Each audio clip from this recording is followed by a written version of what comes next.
Hello, world. It's Saturday, February the 9th, 2019. Present time, 2:13 p.m. A couple of minutes to 2:15. 2:13 p.m.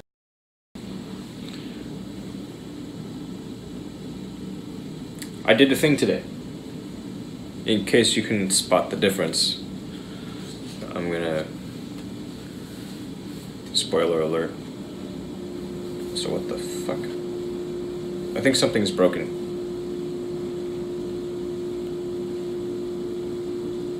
Something may be broken, but we'll let it slide for now.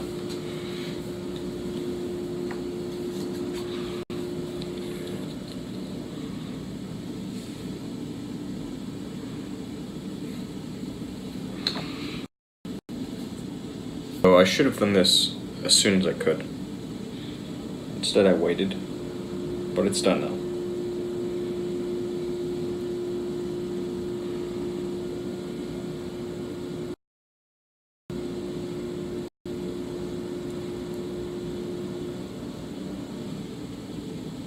Anyways, that's the thing. Yeah, I'll probably want to borrow the screwdriver from downstairs again. Today I've got some homework to do, and I could dive right into it. I could. Is there anything from last night? No, I broadcasted last night. Yeah? No, not much.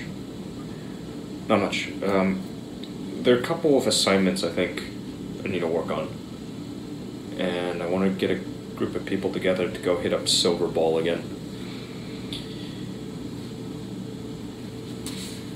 Otherwise, today I want to do this reading. Oh, hey, this is all inside of here. Okay, let me close this, because we have this one. Good. Just checking, and today, Wired to Create by Scott Barry Kaufman, Caroline Dubois, and start. Okay, a book about creativity.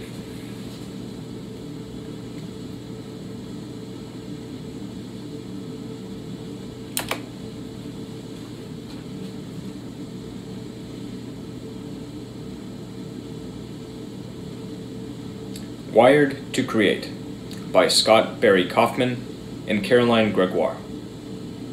Wired to Create from 2015 attempts to make sense of that elusive human trait, creativity. It traces recent discoveries in neuroscience and psychology by exploring the habits and practices of highly creative people. The messy minds and contradictory traits of creative achievers reveal the importance of habits such as imaginative play and daydreaming, passion and intuition, or openness and sensitivity, all of which have been central to great art and innovation throughout human history. Who should read this? Anyone who wants to increase creative expression in their life and work, people curious about how creative minds function, and artists or innovators seeking inspiration for their own processes. Who wrote the book? Dr. Scott Barry Kaufman, PhD, is a scientist and writer, as well as the director of the Imagination Institute at the University of Pennsylvania. He has written or co-authored 7 books on the topics of creativity and intelligence. Caroline Gregoire is a writer who specializes in neuroscience, psychology, and spirituality. Her work has appeared in numerous publications, including Scientific American, Time Magazine, and The New Republic. What's in it for me? Learn how to unleash your natural creativity. Creativity is often thought of as a singular attribute, a gift that's either bestowed at birth or never bestowed at all. And while it's true that some people seem to be naturally more creative than others, it's misleading to think that creativity is something you either have or don't. Creativity is a hodgepodge of traits, some innate, some acquirable, and there are many techniques to encourage their development and thus boost your own creativity. And that's what these blinks are all about. You'll not only learn which traits contribute most to creativity, but also the habits and environmental factors that can help make those traits thrive. You'll also find out that Pablo Picasso wasn't very well organized, how Carl Jung dealt with emotional difficulties, and why trauma can help you grow. The messy minds of creative people embrace contradictions. Boldness is fascinating. Whether it's an iconoclast like Kurt Cobain or an innovator like Steve Jobs, we're drawn to people who break or remake the rules. But what exactly is it that makes these mavericks so magnetic? Well, there's one thing that accounts for a creative mind. In the 1960s, psychologist Frank X. Barron studied a number of famous creatives and concluded that successful creativity had no single source. So what I said earlier, what I meant to say was, well, there's no one thing that accounts for a creative mind. Moving on. Previously, there was thought to be a causal relationship between IQ and creativity, but Barron's findings showed that brain power is but one contributing factor among many. Furthermore, creative minds are often paradoxical. A group of writers, for instance, measured above average on tests for psychopathology and mental illness. However, their overall mental health was also above average. This mental collage of paradoxes and contradictions, the messiness of the creative mind, is reflected in the unstructured, messy work habits of creative people. When working on Guernica, one of his many masterpieces, the painter Pablo Picasso followed no clear plan. He improvised, revising and rethinking as he went, a deal of effort along the way. Some of his initial sketches appear in the finished painting. Others were reworked over and over, only to be discarded entirely. Instead of making a schedule and sticking to a plan, creative people seem to follow the plan imposed on them by their work. As psychologist Mihaly Csikszentmihalyi notes, creatives aren't led by a rigid structure, but rather obey the demands of the work in their chosen field and how they interact with it. One must still have chaos in oneself to be able to give birth to a dancing star. Friedrich Nietzsche. Creative people are highly driven to master the things about which they're passionate. The brilliant mathematician, wildly solving some unsolvable equation. The genius novelist, typing away till dawn. The madcap painter, feverishly splashing color upon the canvas. These artistic stereotypes, familiar from film and literature, might seem a little silly and cliched, but the quality they all share, artistic passion, is quite real. So, where does this passion come from? Most creatives go through a crystallizing experience.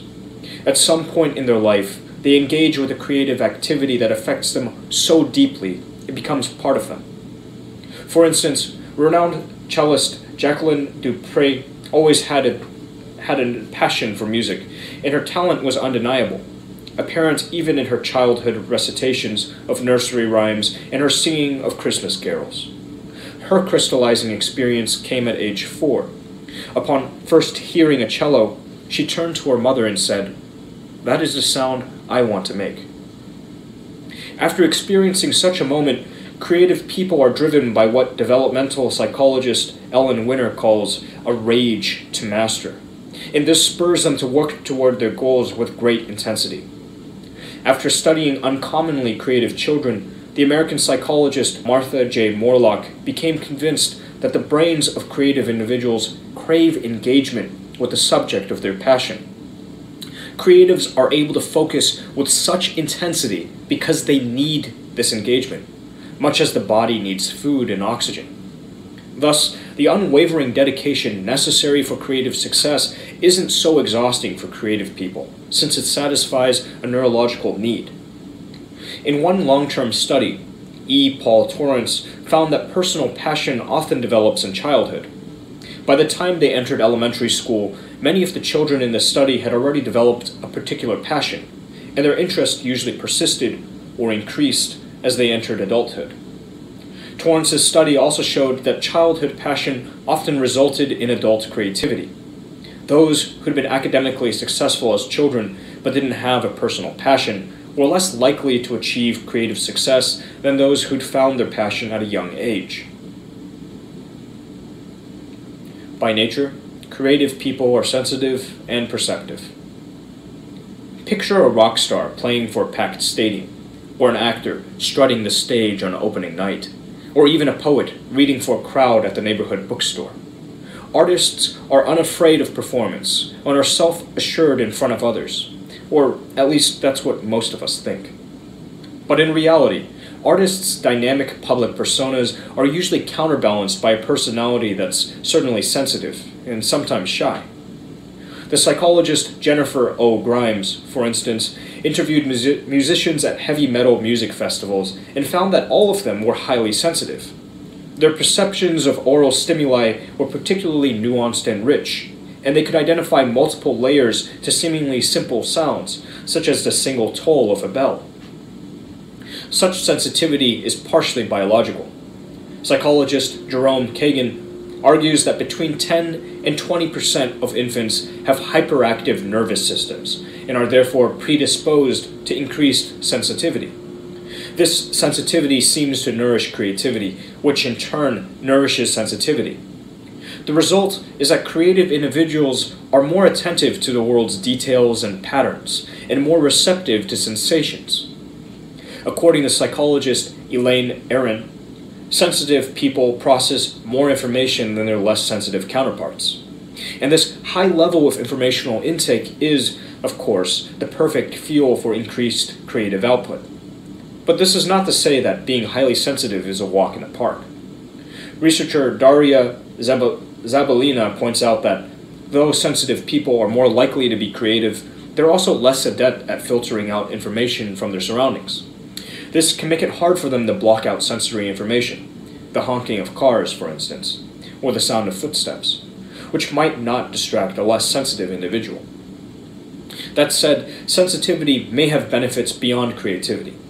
Psychologists W. Thomas Boyce and Bruce Ellis believe that biological sensitivity to context, BSC, may be a highly beneficial trait, one that evolved to help us in a variety of situations. Depending on context, it can help us spot potential threats or stay open to potentially beneficial social relationships. Creative people are predisposed to welcome new experiences, which results in inspiration. Have you ever taken a trip to a foreign country, or even a new city, and found yourself full of new thoughts and ideas? It's strange but true. A change of scenery really can recharge your mind and offer new perspectives.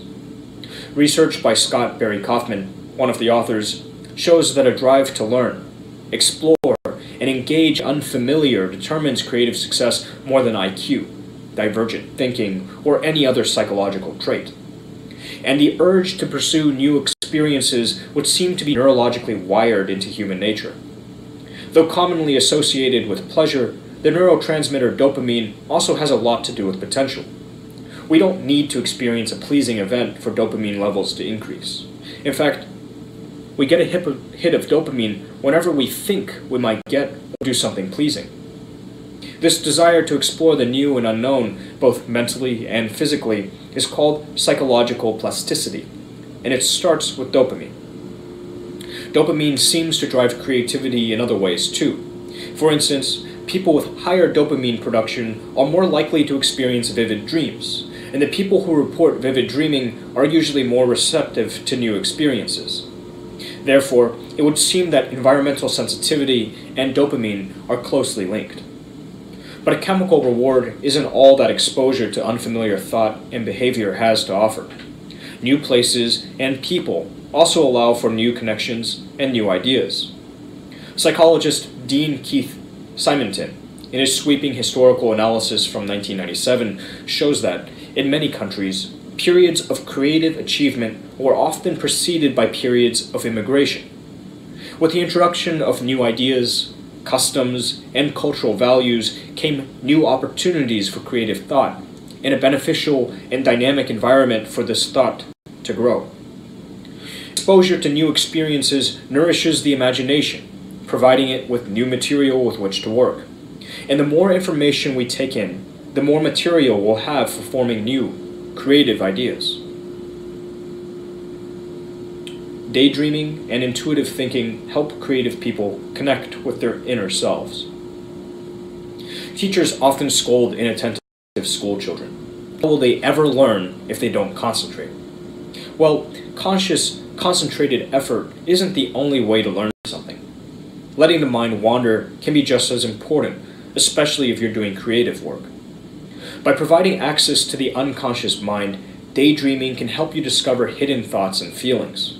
It can even help you work through emotional or psychological difficulties you might be having. The famous psychoanalyst Carl Jung often did this when experiencing emotional challenges. Using a technique called active imagination, he would urge his thoughts to wander, thereby facilitating a dialogue between his conscious and unconscious mind. This helped him gain a fresh perspective on the issue at hand, as well as develop new ideas about how to solve it. Such exciting discoveries seem to be the hallmark of mental processes that don't involve the conscious mind, and it would seem that daydreaming isn't the only such process. Indeed, many scientists advocate for dual process theories of cognition, which posit two main types of thinking. Type 1 encompasses the quick, automatic processes that don't require input from the conscious mind, things like intuition and emotion, or mental shortcuts and implicit learning. Type 2 refers to slow, deliberate cognition that requires conscious effort. This is what most people would call intelligence, and it covers things like cause and effect reasoning, rationality, and reflection. Traditionally, these processes were thought to work separately, but one of the authors, Scott Barry Kaufman, proposed a dual process theory in 2009 that suggests type 2 processes work together. Both types can be seen to some degree in all intelligent behaviors, with type 1 processes sometimes working in the background, assisting with pattern recognition and the sorting of new information. When the conscious mind isn't working on solving a problem, intuition is free to step in and begin operating, which is what happened when the Greek philosopher and mathematician Archimedes famously managed to devise a method for calculating volume. It happened in the bath. Archimedes had been unable to work out a solution, but when relaxing in the suds, it came to him. He said to have exclaimed, "Eureka," Greek for "I found it," thus coining the interjection Eureka, which we still associate with sudden revelations. Creative minds embrace solitude, which gives them space to concentrate on their passion. After a long day at work, there's sometimes nothing nicer than taking a long, lonely stroll. A few hours during which you can forget the day's cares and think of nothing at all. But there's more to solitary walking than this. In fact, some of history's greatest thinkers were also committed perambulators, people who used walking as a way both to generate thought and to achieve solitude. Just take philosopher Immanuel Kant,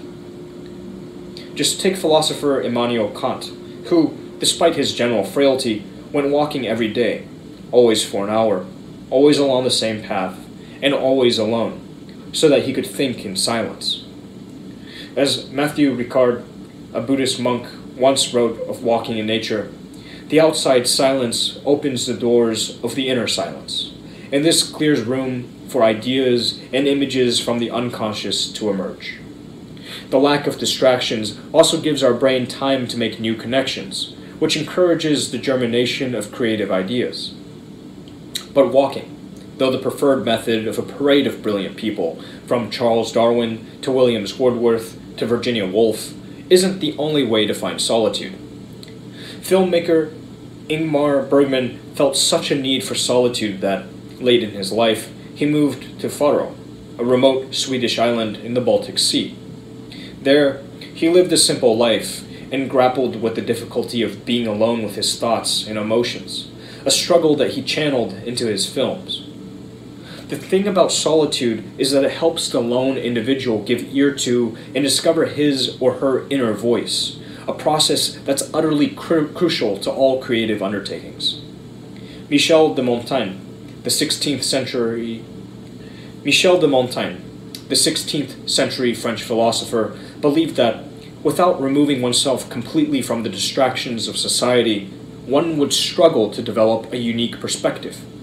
As he put it, referencing the catching nature of received knowledge, contagion is very dangerous in the crowd. Knowing full well that most people's lives are spent on work that benefits others, Montaigne thought a sliver of life should be saved for the self, so that one could indulge in personal reflection and relaxation. Creative people make use of misfortune, turning tough experiences into opportunities for growth. Artists are often expected to suffer, fulfilling the image of brooding, depressive individuals, weighed down by some ineffable existential burden. And though the suffering artist is a bit of a shop-worn cliché, there is some truth to the idea that suffering can lead to personal growth. The researchers Richard Tedeschi and Lawrence Calhoun even gave it a name: post-traumatic growth. Over 300 studies give evidence of this phenomenon, and about 70% of people studied experienced some sort of positive psychological growth in the wake of trauma.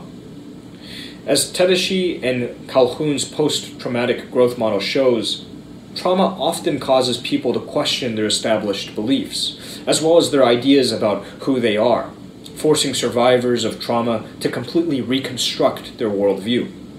This reconstruction, though extremely difficult, can precipitate an immense amount of personal growth. Furthermore, finding meaning in trauma seems to make that trauma more bearable. Viktor Frankl, a Holocaust survivor, sought to find meaning amid the horror of concentration camps, thus transforming suffering into an opportunity for growth. A similar alchemy takes place when artists attempt to find meaning in adversity. Psychologist Marie Forgeard even hypothesizes a link between difficult experiences and increased creativity. In one survey, she asked more than 300 people to name their life's most stressful experience. She then asked whether, thanks to that experience, they felt more creative. Forgeard noticed that, in general, the more traumatic the respondents experience, the larger the increase in reported creativity. This suggests that creativity may be part of the healing process. And real artists bear out this hypothesis. For instance, after being diagnosed with a terminal autoimmune disease, painter Paul Klee began working tirelessly, in order not to cry. Although the disease gradually crippled his hands, he produced over 1,200 works within a year, and some of these new works were bigger and more groundbreaking than anything he'd done before. Adversity forces us to rebuild the parts of ourselves that have been challenged. By engaging in this creative act of rebuilding, we are given an invaluable opportunity, the opportunity to recreate ourselves. The most beautiful people have known defeat, known suffering, known struggle, known loss, and have found their way out of the depths. Elizabeth Kubler-Ross. Increased creativity by increasing attentiveness. Increase creativity by increasing attentiveness to the present moment. You've doubtless been on the bus or the subway and noticed that everyone is using some sort of device. We live in a distracted world. Average smartphone users look at their device almost 10 times per hour, and your average American spends 11 hours out of every day with a digital device. It may be impossible to disconnect entirely, but you can free yourself from at least some distraction by meditating, which will make you more aware of the present moment, a state known as mindfulness. Even Steve Jobs, the former head of Apple, was a meditator. He studied under Shunryu Suzuki, the author of Zen Mind, Beginner's Mind, and believed that meditation cleared a swath of space in his mind, a space where intuition could thrive. And it was this distraction-free space that he believed to be the main source of his creativity. There are as many ways to meditate as there are meditators in the world, so don't worry too much about how you meditate. According to Jon Kabat-Zinn, the founder of the mindfulness-based stress reduction program, meditation isn't about maintaining perfect posture as you sit cross-legged. It's about going through life as though it really matters, always living in the present from one moment to the next. What you should consider, however, is why you want to meditate, because different styles will give different results. Most people are familiar with focused attention meditation, when you focus your attention on one thing, such as your breath or your heartbeat. Meditating like this can be beneficial, but it may not be ideal for creative people. The research of psychologist Jonathan Schooler indicates that focusing the mind on a single thing to the exclusion of all else actually hinders creative thinking. In contrast, open monitoring meditation de-emphasizes focus and encourages people's minds to gently wander. The idea is to acknowledge, but not focus on, any thoughts that may arise. And this style seems to help generate creativity. Cognitive psychologist Lorenza Colzato tested this hypothesis by having a group of open monitoring meditators and a group of focused attention meditators take two different tests. One test measured divergent thinking, a person's ability to propose multiple solutions to a single problem, while the other measured convergent thinking, a person's ability to propose a single correct answer. It'll come as no surprise that the open monitoring meditators scored much higher on the divergent thinking test. Creative people find new possibilities by interrupting their habits of thought and behavior. Whether it's a mug of coffee in the morning or a Netflix series after work, we can be very attached to our habits. But it's healthy to let these from time to time, since varying one's habits has been shown to boost creativity. Routines can lead to functional fixedness, a term psychologists apply to people whose minds have begun to perceive objects in a single, set way. But simple deviations from routine, substituting tea for coffee, or shutting your laptop and picking up a book, can break this fixedness. Not that challenging habits is easy. According to a Harvard University study, roughly 80% of adults balk at the idea of thinking differently, which seems like an utterly exhausting, unobtainable goal. But in this case, the effect is in the effort. Compared to normal people, innovators tend to dedicate 50% more of their time to thinking differently. And, as pointed out by business professors Jeff Dyer and Hall Gregerson, simply putting in this creative effort yields major results. So, deviating from fixed routines isn't all about breaking old habits. It's also about forming a new one. The habit of remaining open to new experiences and different ways of doing things. One way to work towards this new habit is by amending the way you visualize success. We all fantasize about the future and how great things will be once we get there. However, complacently basking in the glories of the future isn't such a great idea. According to Gabrielle Oettingen, a specialist in the science of motivation, enjoyment of prospective success decreases our motivation, making it harder to do the work necessary for real results. A better approach is to use mental contrasting, where you visualize both your goal and its attendant obstacles. For instance, let's say you want to lose some weight. You'd first visualize what achieving that goal might be like, and then you'd contrast this with your present situation, taking into account the obstacles you'll encounter along the way, such as craving snacks or just not feeling like going to the gym. It sounds simple, but this method, by helping you strategize solutions to issues that haven't yet arisen, will prevent you from getting derailed when they do arise. Creative people make new connections by risking failure and eschewing conventional thought. In general, people tend to resist creativity in others. Humans are wired to avoid risk and establish routines, and true creativity almost always represents a challenge to the status quo. Establishing new modes of thought inevitably involves risking failure and being unconventional. Giordano Bruno, the 16th century philosopher, astronomer, and mathematician, represents an extreme example. He theorized that the universe is infinite, an idea that radically challenged the scientific thinking of the time, which still placed the Earth at the center of the universe. His notion was so far ahead of its time that Bruno was denounced as a heretic and exiled from Italy. But Bruno stuck to his theory, insisting that the opinion of the majority had no bearing on the truth, and for this tenacity, he was burned at the stake. Today, his theory is widely believed to be true. For this, Bruno is known as a creative genius. However, that doesn't mean all of his ideas were brilliant. According to psychologist Dean Keith Simonson, the work of genius-level creatives varies in quality.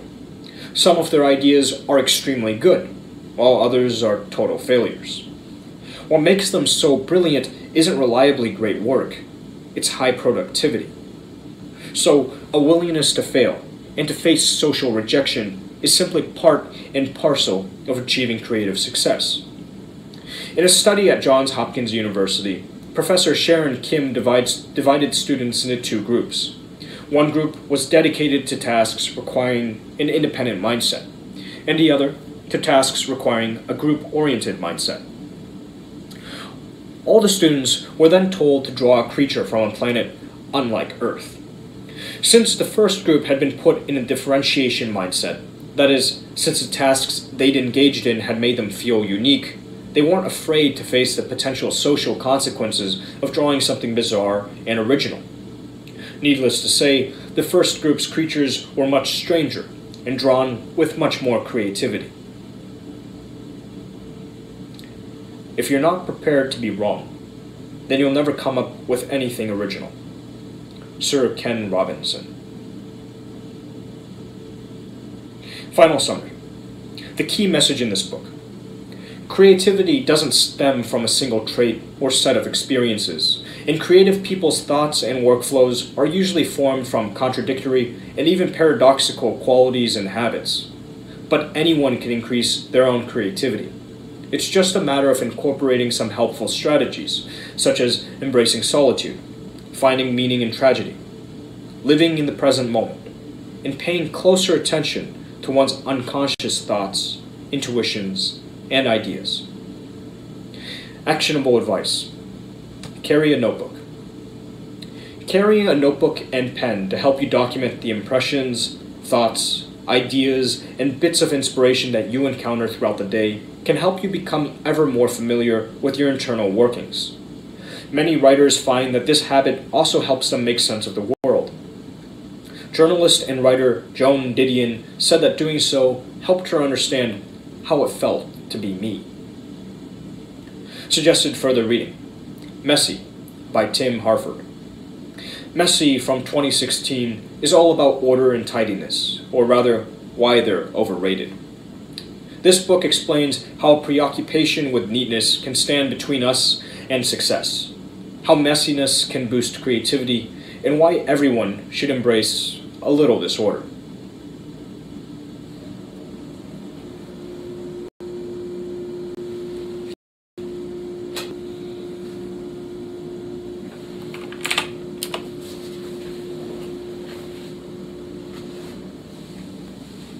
Finn the Human.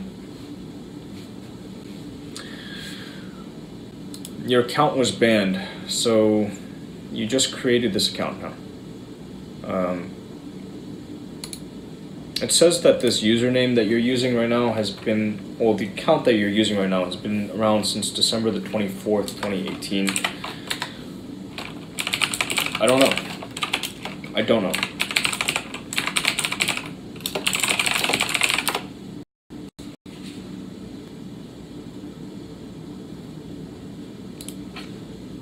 Let's look around. Let's see if we can get any clues. Nope.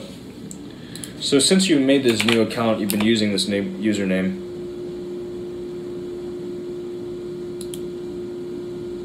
Looks like you follow a League of Legends stream. It's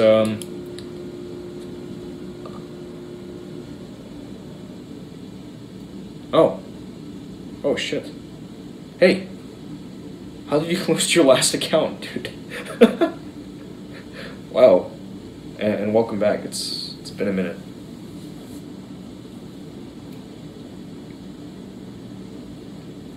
It has definitely been a while. As you can see, I've still same old. Yeah, you've seen this place. You've seen this room.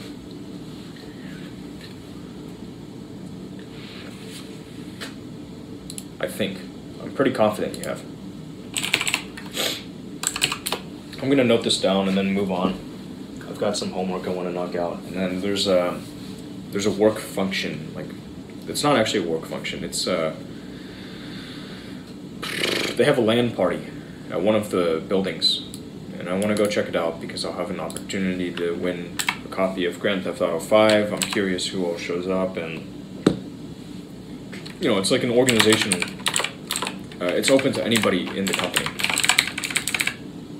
I was going to say organization-wide, but it's actually for like a special interest group within the company. You remember a huge house? Yeah, you haven't seen this space then. Okay. This is my dorm room. It's a really small space. I have here a bed, a desk. I have a window that looks out over a courtyard. I brought my fan with me, some clothes. I got this flag recently. I think it's a very, very fetching flag. I have a cup, some water bottles, you know, just it's really, really limited what I have access to right now. It's fine. I've been back at school since August.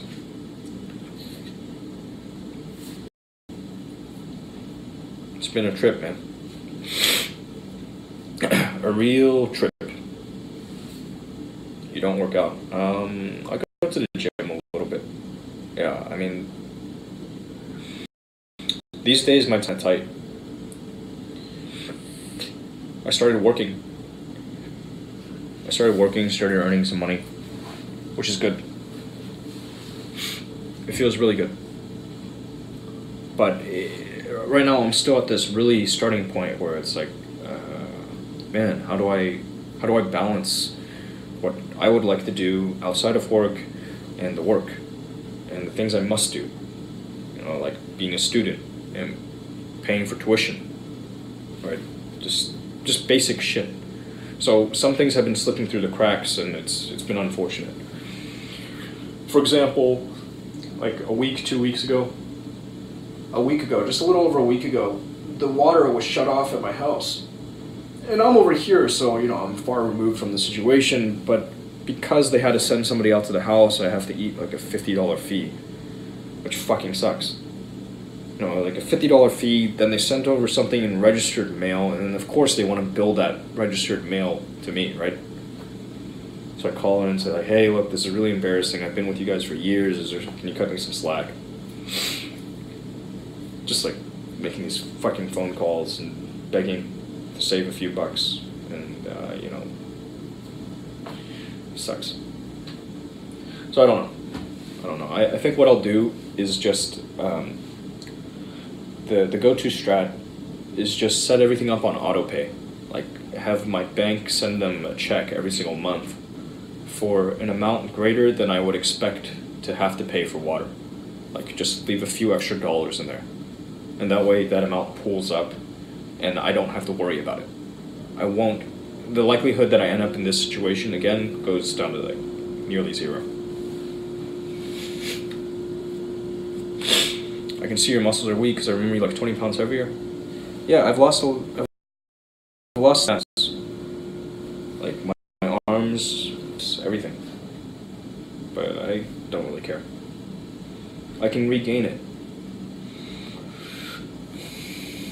for a while I was pretty stuck on the idea of, okay, you gotta keep on building, building, building. I still have some strength for my size. It's just not a top priority. Would you play some piano later? I don't have access to a piano here. Like, the closest keyboard I can get to is on the 3rd floor inside of like a friend's room, right? And there's other ones inside of the music school, but no, I probably won't be playing piano today.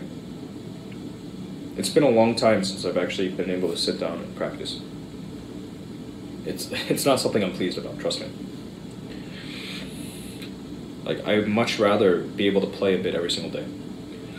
Instead, I find myself these days, I spend probably like 40, 50 minutes just going back and forth between work every single day, which sucks. It sucks. The actual drive from, like, if I could just hop in my car and head down to my office, it's only about 10 minutes away. So you'd expect I would only have a 20-minute commute every single day, but because my car is parked like a 20-minute walk away from my dormitory, I can either walk the 20 minutes to get to my car, or walk over to the student center, board a bus, and the bus will take me over to that parking lot. And it's just what it is. Like, this is my life for now. Didn't you have a piano? Yeah, but this isn't my room. This is like a temporary living space. I'm at school. I'm not at home. Like, inside of my house, I don't have one of these, and I don't, like, come on, I'm not at home. Where's my dog, you know? Like, you've never seen this space. If you've never seen this space, it's because it's not my space. It's a temporary accommodation. Like, do I have a piano at home? Yes, I have a piano at home. Do I have, like, I have no idea what it's like at home right now. It's probably a hell of a lot nicer than it is out there right now, right? Right now, over here, it's 28 degrees Fahrenheit outside. So just a little above freezing.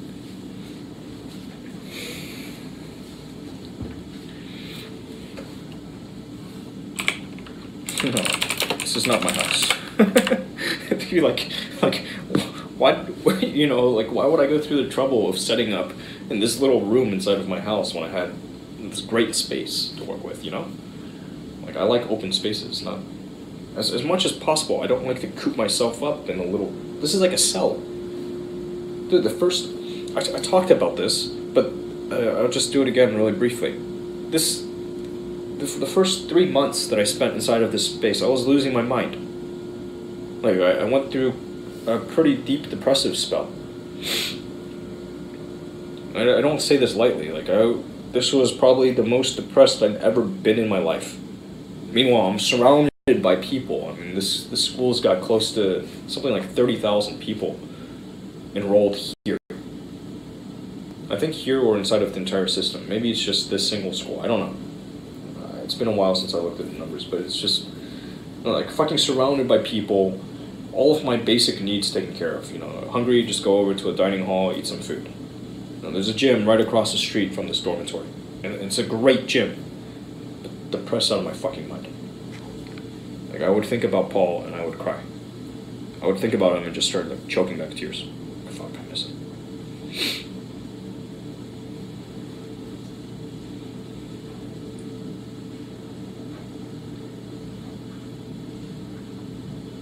But we're over that. Told you I'd just touch on it briefly. It happened. It's in the rear view. What was this thing called again?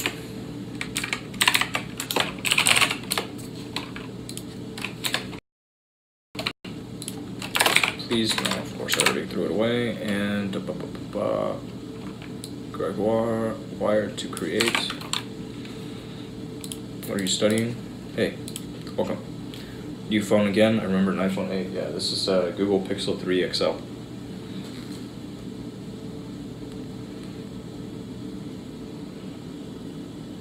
Yeti eater. Okay, of course it's me. Yeah, I have still got my 7 Plus. The 8 Plus I'm broadcasting through right now. I need to get rid of one of my phones. I'd like to move on to the XS Max. Oh, TikTok Rain. Titok Rain. You prefer Android over iOS? It's funny, okay? This is my first Android phone ever, and I love it. I think it's a great experience. I've been using iPhones since the iPhone 3G. Now I have my first Android phone, and some of the things that you do are just like, they're so much smoother. Fewer interruptions, just like, okay, boom, boom, done. Whereas on iOS, it's like, go out to the home menu, go into this menu, go deeper into this menu, okay, now you can adjust the setting. So for power users, like, definitely Android. For piracy, definitely Android. Like, that you can actually access the file system. You know, iOS, it's like, nope. Hey, dummy, you're not allowed in here. Off limits.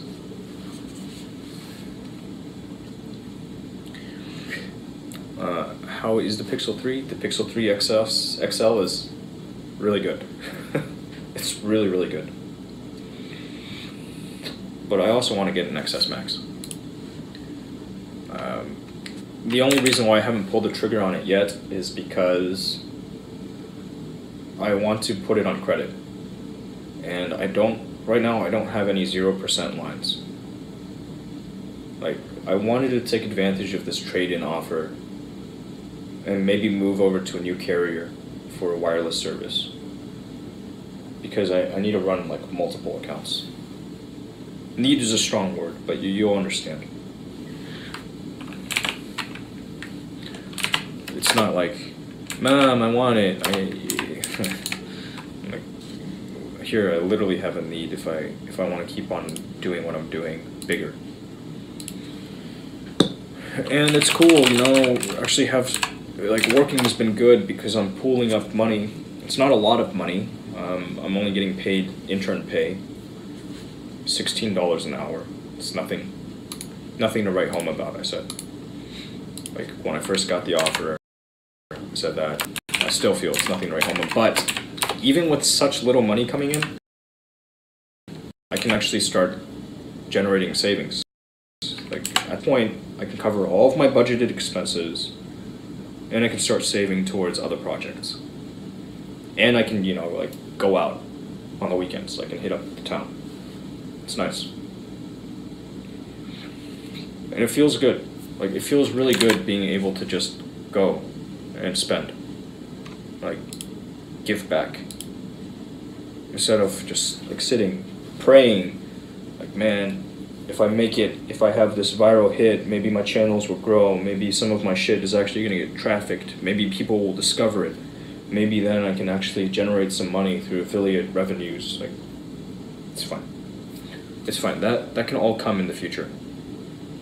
Right now we just focus on what's real and in front. Like, right in front of me. That's working a good job. It has good potential to lead to what I want, which is full-time remote work and clearing 6 figures salaried. A good foundation to build on. They call this the bathtub phone. Yeah, I mean, the notches, whatever. I'm okay with it. Like, they all have the notch now. You know, the coolest thing about this phone, and I do want to use it. I do want to use this phone for broadcast. Reason being, it's got a stereo mic, which is really cool. Remember the, like, this ASMR video type shit? You can do that with this phone. And it's also got a better sensor. So the image quality would go up if I switched to it. I just need to spend some time researching, and it's, like, I should, but there's a lot that I need to figure out. Maybe I'll just make a post. That's what I'll do. I'll try to elicit some support. Xiaomi's, yeah, Xiaomi does make some good stuff. No, it has the worst mic quality compared to XS Max and Note 9. Really? I think it's okay. It's got stereo mic. I don't know that the XS has stereo mic. I only know because I have hooked this up to OBS just to see what it does.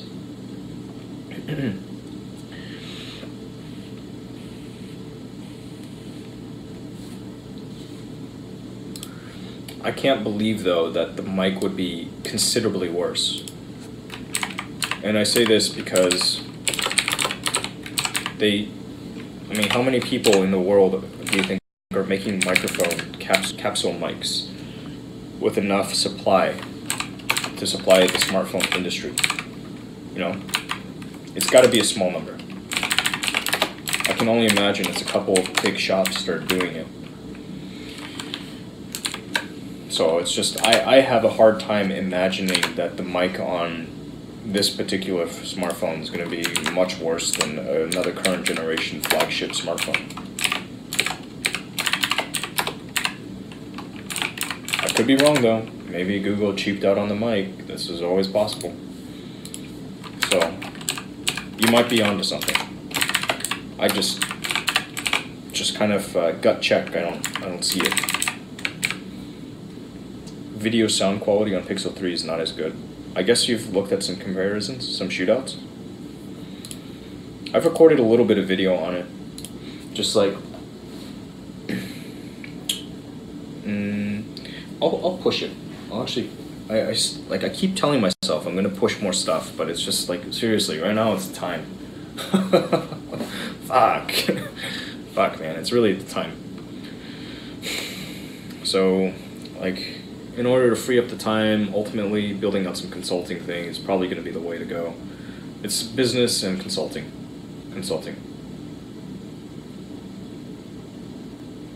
It's not going to be just W2. I want to wean myself off of W2.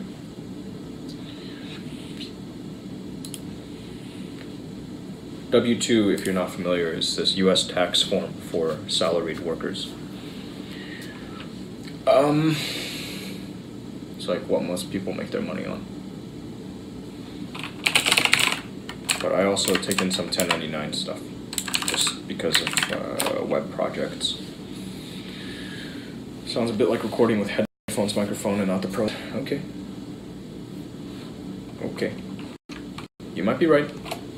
I have to see, you know. I have to see. I have to hear for myself. I have like old samples, but I just haven't listened to them. Just no time. Again, going back to that same problem, time. Which channel do you not have permission to view? Or are people asking me questions from Twitch?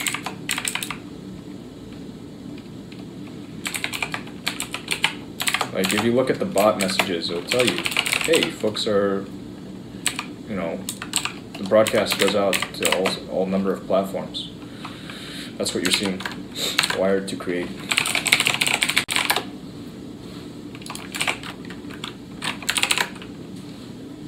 This drudgery, dude. I can't wait to get over this shit. I don't want to subject anyone else to this either. That's the trouble. My trouble. And it's not even like right now, even if I wanted to subject somebody else to it, I can't.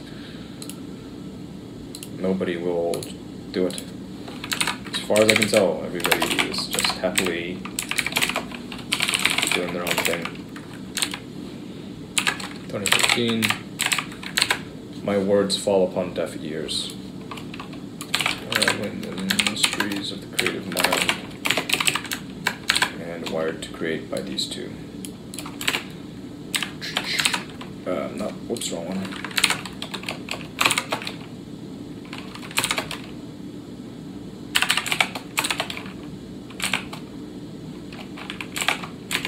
I don't see people chatting in their introductions because you're not supposed to see people chatting in there. Let me take a second look at permissions on the introductions channel. You should not be able to view the message history. You should only be able to see, like, you should be able to see your own message. You wrote hello, right? And then you had Jalulia write to you.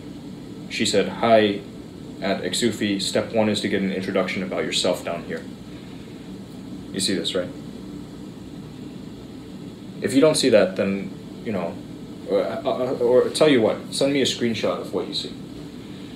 Like, my Discord DMs are open. You can always reach out. My DMs are open on every single platform.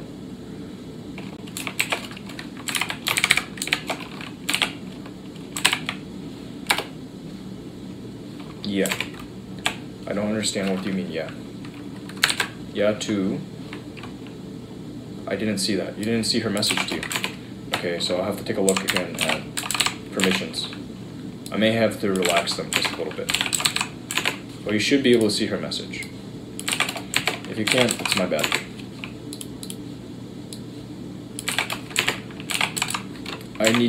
What I need to do is set up an account where what the fuck? Set up an account that just acts as that's just a Blueberry account, just for internal testing. What's in it for me? Blah blah blah. Let's back down. Let's grab the thing. Anyways, take a look at the welcome channel.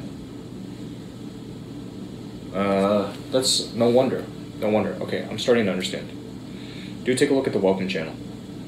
You sent over a screenshot. Discord fail. You do not have permission to view the message history. That's really weird. Yeah, it shouldn't give you the message history. But I thought that it would at least show you whatever is current in there.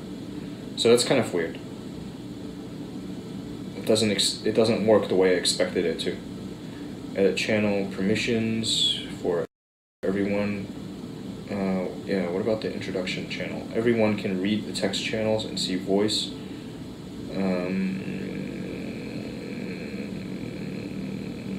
Okay, let me look at this. I think that I know what the problem is here. Roles, blueberries, can change nicknames. Okay. Separately, server settings, introduction square 1. Let me see if there's some permissions for the category here. There are not. Category permissions are zeroed out.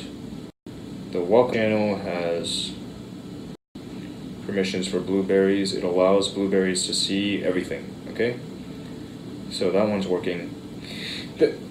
Here's the thing. Yeah, just focus on that for now. Take a look at the welcome channel. Use that. Use that as your reference. I'll have to sort out this thing. Let me make a note of it. Okay, I'll make a testing account so I can do this by myself. But I'm not gonna hit it right now because I have homework to do. I've got like 2 assignments that I need to knock out, and I want to hit up this LAN party too. I want to get there before 6 o'clock. But like 5:30 I want to be out the door. Or I want to be there by 5:30, meaning I want to get out of here by like 5 o'clock. Thank you. And I'll take a look. I'll add this to my next actions list. Up top. Until automated. Upon the conclusion, do this thing. And check test permissions or revise permissions on introductions channels such as blueberries.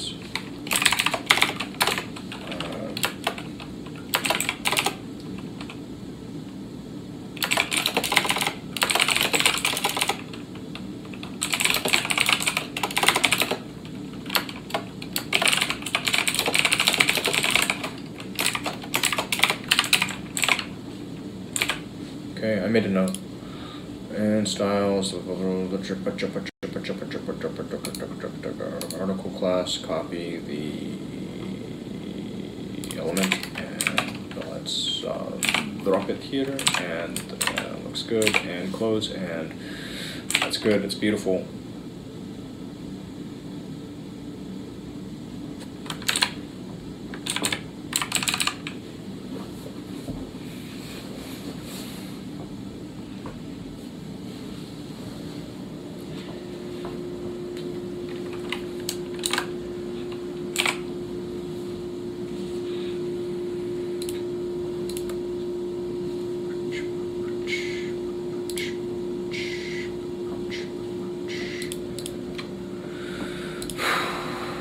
Let me close all of this for now.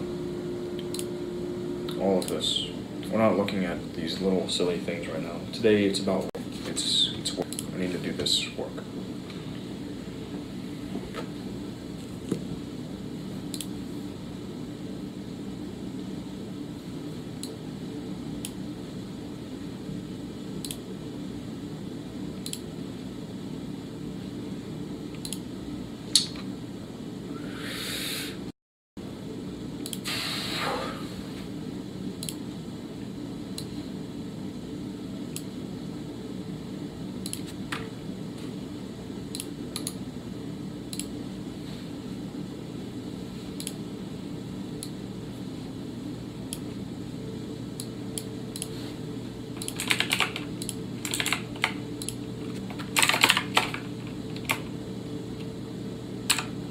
I use a Mac.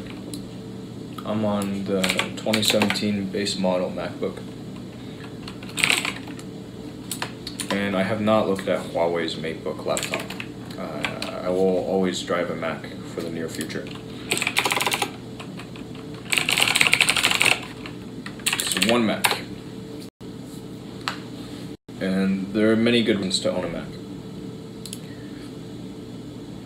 I've been largely PC user, or not PC, Windows user for most of my computing life, but my first machine ever was a Mac. That's not the reason why I made the statement that I'll always drive a Mac for the time being, for the foreseeable future.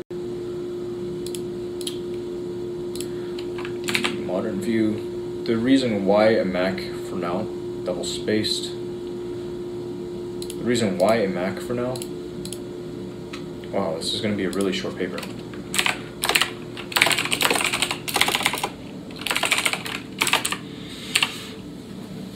Okay, the reason why Mac is because if you have an iPhone, if you own like iOS devices, they integrate really nicely with macOS. You can get more done.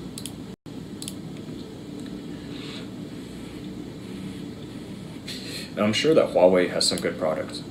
Like the Chinese manufacturers, they have experience building stuff for Apple. So naturally, they're going to take lessons learned and use them for their domestic market product, making it really, really good. How's it going? Layton, how are you? I'm getting started on paper. You can't self-repair them if something goes wrong. You can't upgrade them, etc. It's okay. I'll upgrade every single year. Like, I don't care if it breaks. You know? Like, trust me, I'm very heavy on do-it-yourself. Right, I've built quite a good number of machines since starting, I think, in like 2004, 2005. I built my first one. I've been taking apart computers well before I made my first one, as I'm sure most people who get into building have. Right, like there's some time where you're just kind of learning to upgrade parts piecemeal, and then you decide one day, hey, why don't I just build one from scratch? Right, so I've got quite a good number of builds under my belt, but I'm happy to drive a Mac laptop, just an Ultrabook for a daily driver. Just chatting, like while here, just chatting, but also briefly summarize the modern view of commercial banking. Include in your summary an explanation of the phrase a delegated monitor. Then identify one change in the commercial banking sector that has occurred since 2008. Has that change increased or decreased the ability or incentive for commercial banks to monitor borrowers? Why? This paper was due Thursday, February the 7th at noon. I'm late. Go figure.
So I put Dodd-Frank Act ?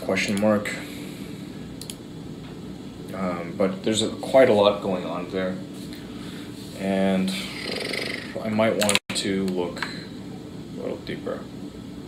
I don't know, maybe just borrow something from the reading that was assigned. Instead of actually doing my own independent research and ending up with something, I may just skim the reading really quickly.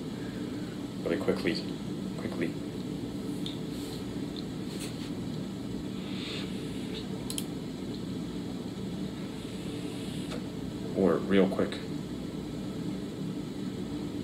Vernacular, real quick. Quickly.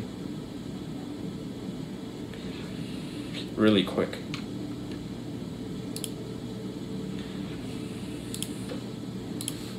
But it's also captured inside of the it becomes redundant.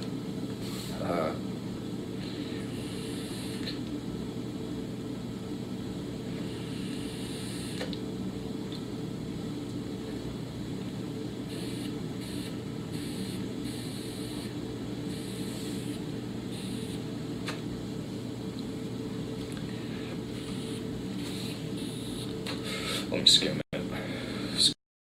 Skim the. I hope I saved it, because if I didn't, that's extra work.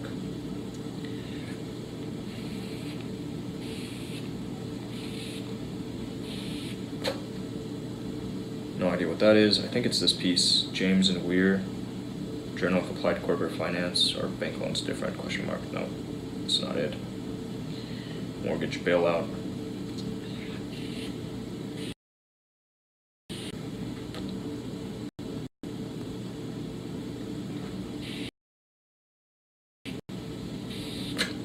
I don't think I actually have it here. Let me pull it up on a computer. Oops.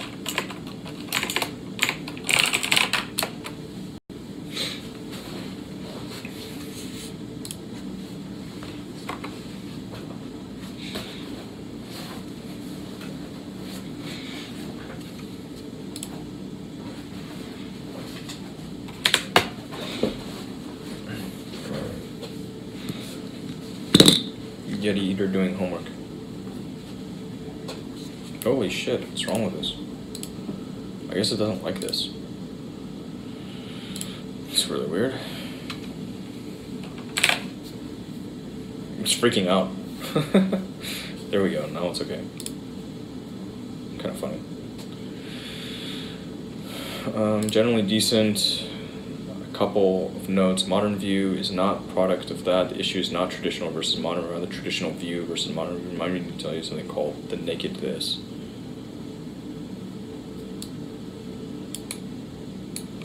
Naked this. Skim only, James and Weir, Macy and O'Hara. I think this is the one that we were looking at. I think this is the one. The first one was talking about how the classical and modern views differ. This one was about the corporate governance of banks. What year is this paper published? Oh my god. April 2003. Did I miss something? Okay. So no, we have to do some independent research is what I gather. Unless this is covered in Hansen, Kashi, and Stein. A macroprudential approach to financial regulation, yes. Okay, this might be it. There's a 28-pager. And fuck, man, what's wrong with this thing? Oh, there we go, that's better. Regulatory framework in place prior to 2008, microprudential in nature, so we move towards macroprudential. Micro is one in which regulation is partially curtailing its consumption aimed at preventing the costly failure of individualized, by contrast, microprudential. So, for example, according to Ben Bernanke,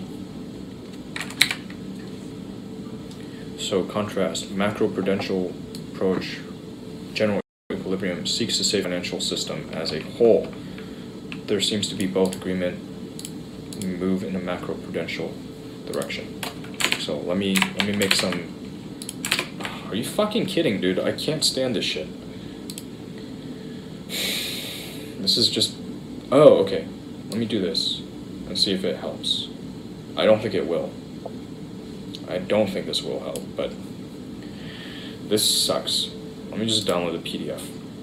And like, oh, okay, that works a lot better too. All right, so macroprudential approach. Macroprudential approach.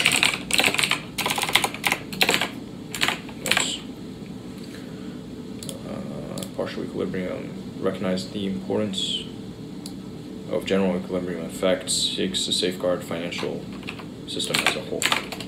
Oops. Oh my lord, this piece of shit, are you kidding me? Okay, that works. Recognizes the importance of general equilibrium effects and seeks to safeguard the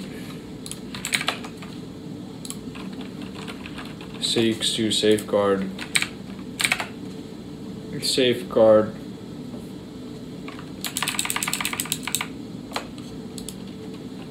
the financial system as a whole. Let's go with that. That sounds...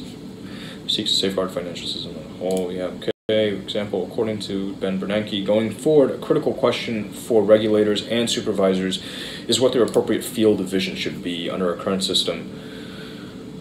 Individual institutions in isolation, alternative approach, system-wide or macroprudential oversight, broaden the mandate of regulators to encompass consideration of potential systemic risks and weaknesses as well. In this paper, they look at a detailed vision of how that regime might be designed, and it looks at it from a theoretical standpoint.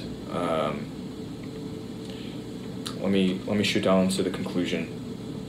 2010, Rediscovering the Macroeconomic Roots of Financial Stability Policy, Annual Review of Financial Economics, 2014. Oh, okay, these are further citations moving forward. So, this is great. Other elements. Basel Committee introduces concept of a net stable funding ratio test requirement. The financial reform report card. Conclude, we briefly compare our proposals of policy reforms that emerged in the second half of 2010. The recommendations made by the Basel Committee. So we'll say less about that. This is because our analysis is centered on capital regulation, closely related issues, implementation, more specific such elements in the flag, such as consumer protection, regulation of over-the-counter derivatives, and resolution authority. So Dodd-Frank really was focused on consumer protection, right? More consumer protection, regulation of over-the-counter OTC derivatives, resolution authority. I guess resolution. It was in the wake of government bailouts of these humongous financial institutions. Hi. Hi. Welcome. Stress importance of capital. So they said that he's looking for legislation, and find one change.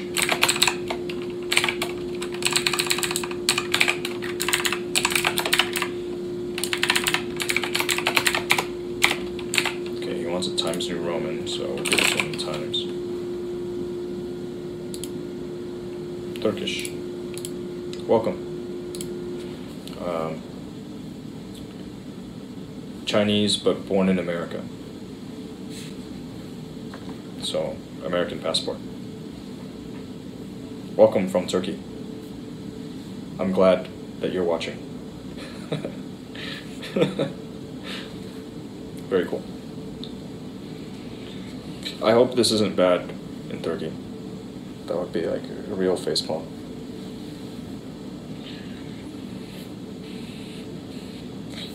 How come you chose this channel? Out of like a million channels out there. Briefly summarize the modern view, include explanation of phrase delicate. The modern view differs from the classical view through the addition of the bank's role as delegated monitor. Chinese, Japanese, Korean, parents from China. I believe I said this. Chinese but born in America. You look alike, all of them. Hey, you too.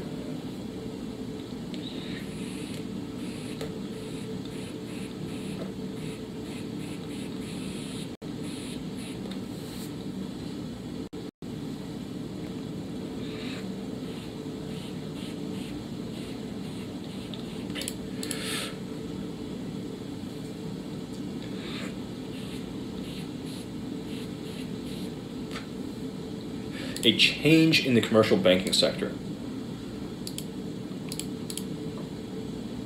Or just a change. Patriarch was a way back. The girls in the gin are beautiful. The gin?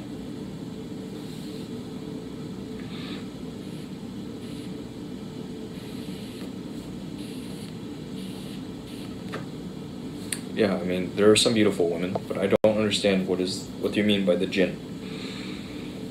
Gin is a drink, an alcoholic beverage, a liquor. You have one in Turkey. It's called. It's not Raika. It is. I can't remember what it's called. I had this on a flight. It tastes like licorice. Have I been to Mili? No, I don't think so.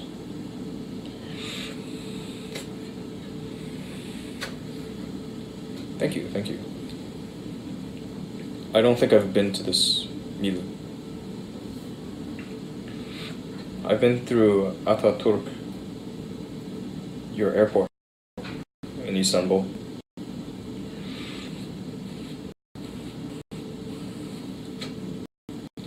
I saw a woman with a cat on a leash. Yeah, Erdogan, yes.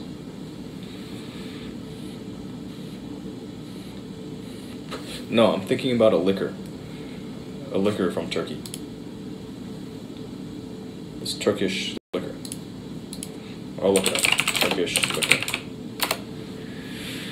It's called Raki. Raki, or yeah, I think it's Raki. Turkey's signature drink.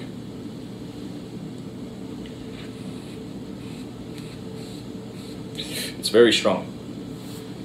I liked it.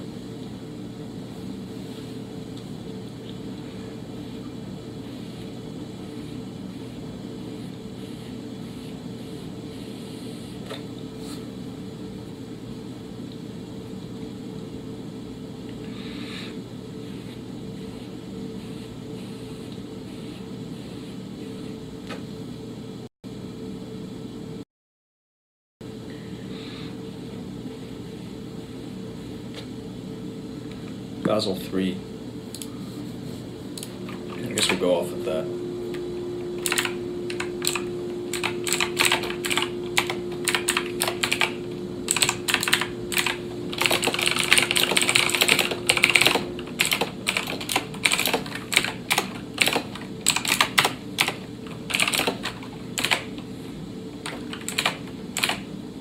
Okay, let's minimize most of this shit for now.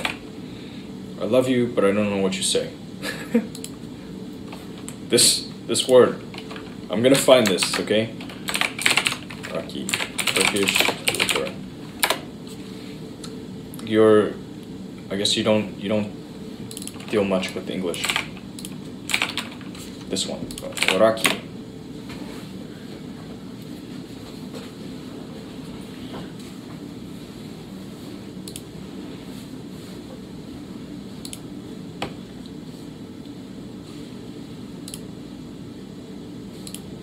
Or Raki, something like this.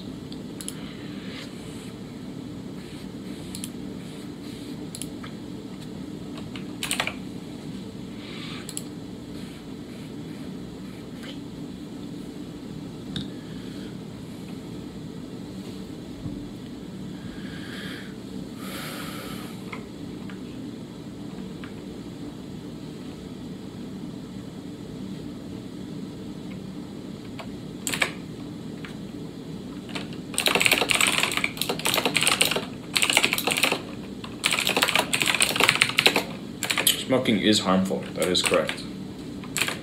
I will not argue with you there.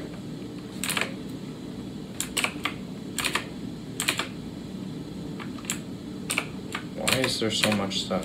Oh my god, what the fuck? Jesus Christ, I had so many things open. Alright. The signing into law on the concerns of capital regulation. Closer related implementation of enforcement. Conversely, we have the three process as part of the so-called Basel Committee on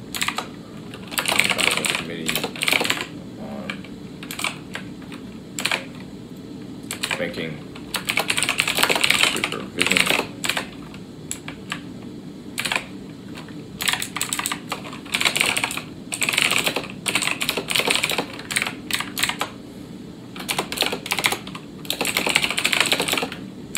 Muslim, Jew, Christian, Abrahamic. About the Dodd.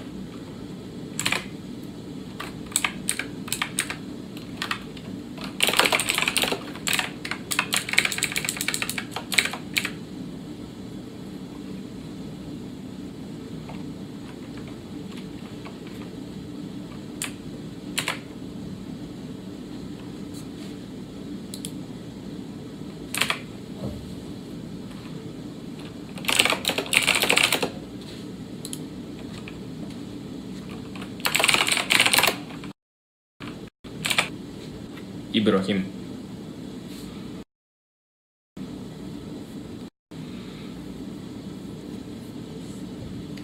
Judah.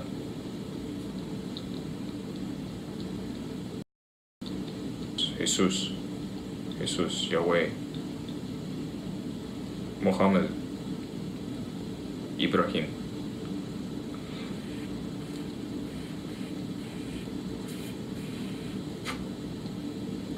Father Abraham had many sons.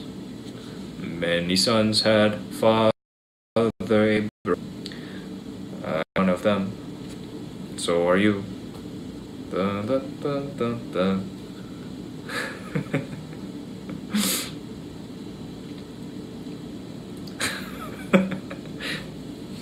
I love you too.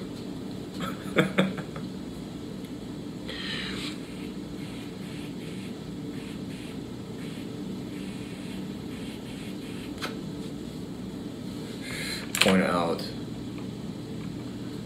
that it's centered on capital regulation and closely related issues, not capital regulation and closely related issues. This focuses more on consumer protections.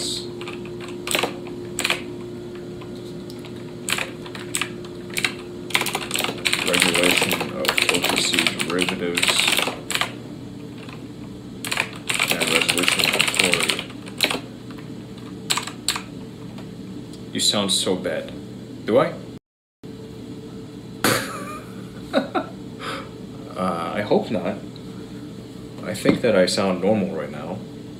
But if I truly sound bad, you might be onto something.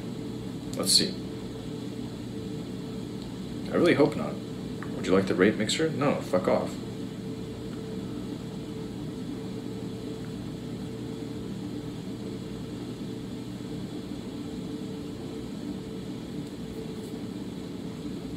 Okay, so let's test. How bad do I sound? How bad do I sound right now?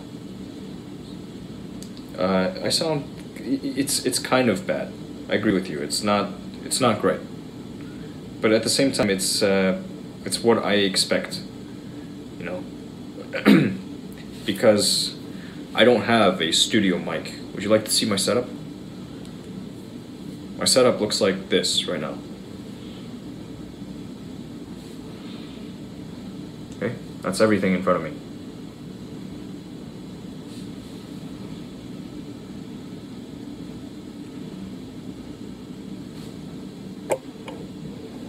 You can see. What is the name of this phone? This is Google Pixel 3 XL.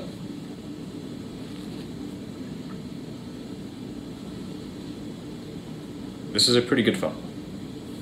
I like it. And this phone is iPhone 8 Plus.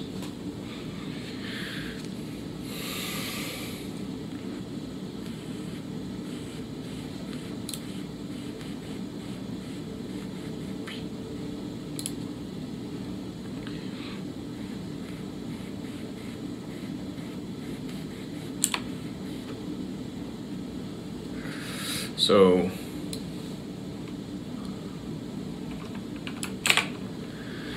I need to be able to hit this without like the back and forth. Let me make this even smaller, 50%. 50 is too small, I can't see it anymore, 75. Like having only one monitor to work with kind of fucking sucks. It really kind of sucks.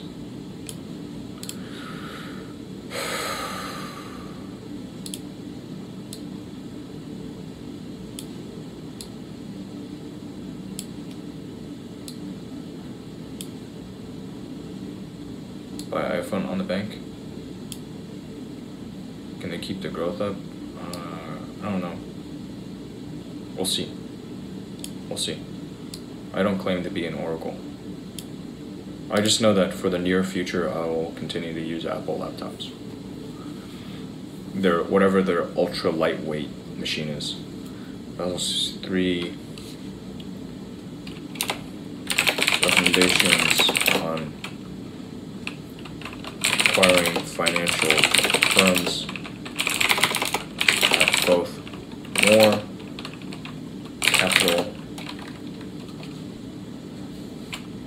capital, higher quality capital,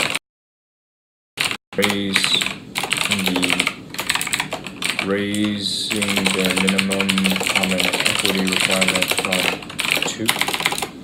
2% of risk-weighted assets to 7%,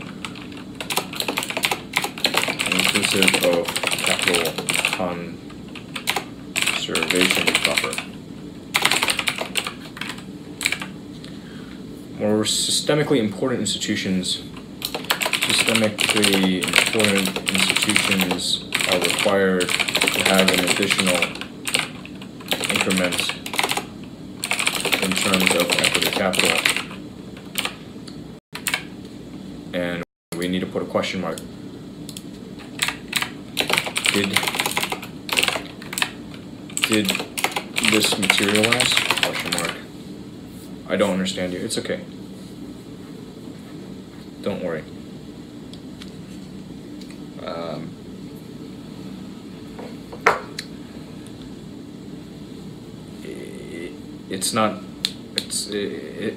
It might not be easy to understand. I'm sorry.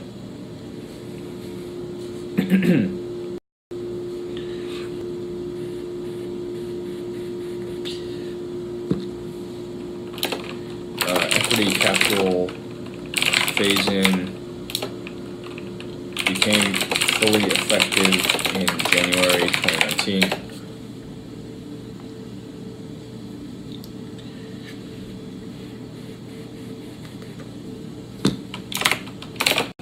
Banks were encouraged to raise new external equity capital. This worry might be legitimate phase and truncated. No other else. Push those banks or shy up to raise new dollars of equity rather than giving the option to adjust via asset shrinkage. I see. That makes sense. The approach can work applied again. Phase-in we also usefulness is time-varying capital requirements. Here, Basel Committee produces a counter-cyclical buffer that will range between to be implemented on a country-by-country basis. Or with this purpose, is counter-cyclical buffer. Okay, then. So maybe propose an additional counter-cyclical buffer ranging between 0 and 2.5%.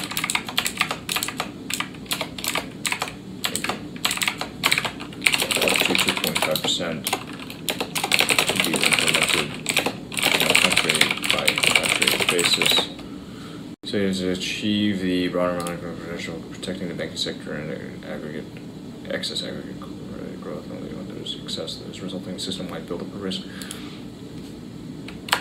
Buffer is supposed to protect the banking sector in periods of excess aggregate credit growth. This too would be a step that when awarding might be an affirmative finding of excess credit. I want to imagine it politically challenging for regulators to make this case when they ought to. Sure. Authors raised the question whether the regulators would make the case of finding excess credit growth.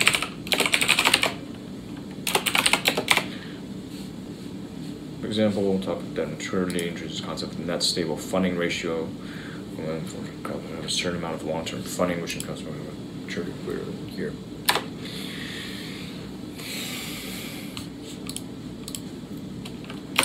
Net stable funding ratio test, requirement that financial firms' capital structures have a certain amount of long-term funding, which would encompass both equity and debt with a maturity of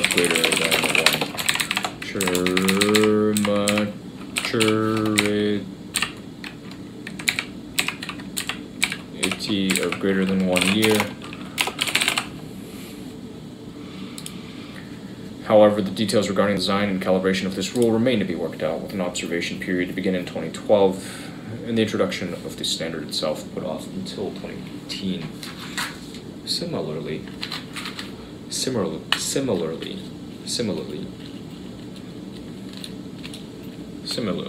while the Basel Committee continues to study various forms of contingent capital, as non-emergent review is scheduled to be completed in mid-2011.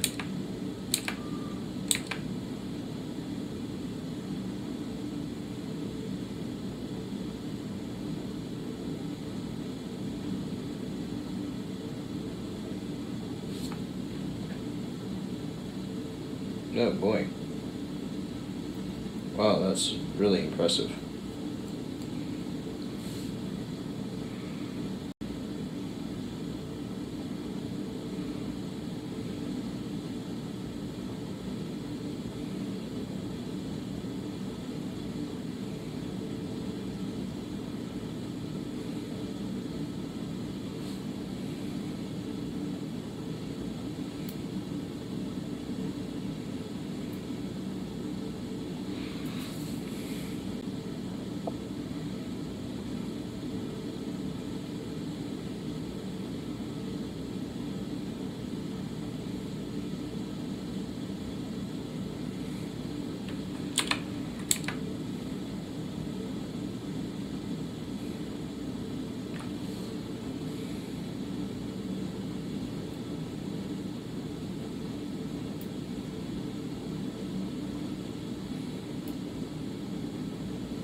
Before I close out of this, let me get this OTC, but the authors of this particular paper are, let me just go back, Hansen, Kashyap, Stein. But Hansen, Kashyap, and Stein point out this focuses more on macro-prudential approach to financial regulation. What is this? My mom sent me a picture. What is this shit? Oh, it's like a global cities ranking.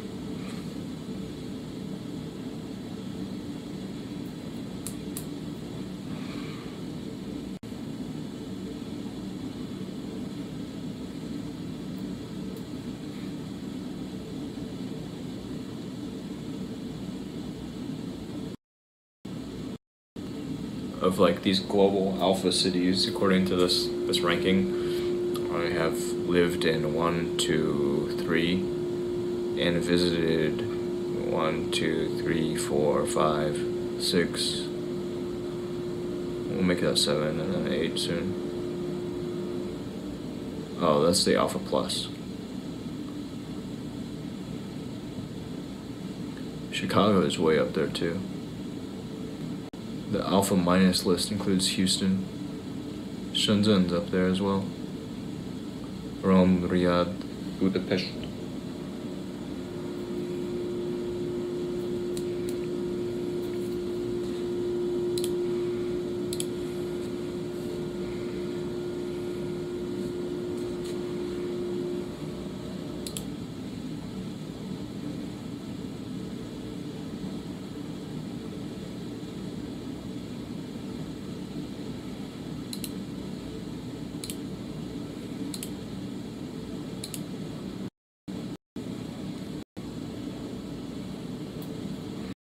Alright, so that'll be fuck. But oh my god, dude. Is my computer just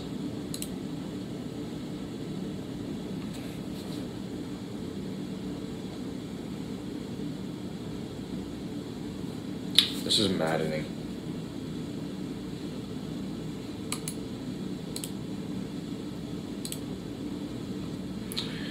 Okay. Basel, committee, banking, supervision, what came out of it.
Okay, so Assets minus liabilities equals stockholders' equity. It's like really, really basic finances.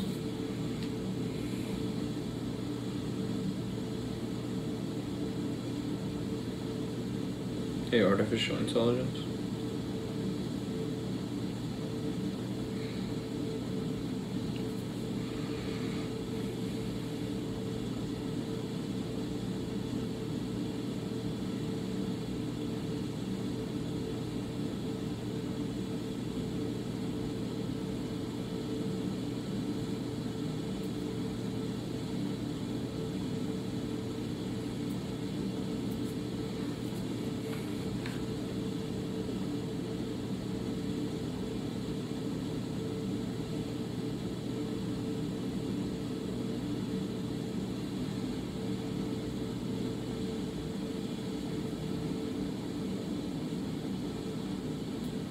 Yeah, I mean, you've been saying that you need a pro website for a long time. I don't know what to tell you, man. Maybe you do. Maybe you do need a pro website. Like, there's so many things that, you know, in your day-to-day, your operations, you need as a business to be doing better on all fronts all the time. So yeah, like a website's part of it, sure. Right? But I don't think it should be, you should give it more weight than makes sense.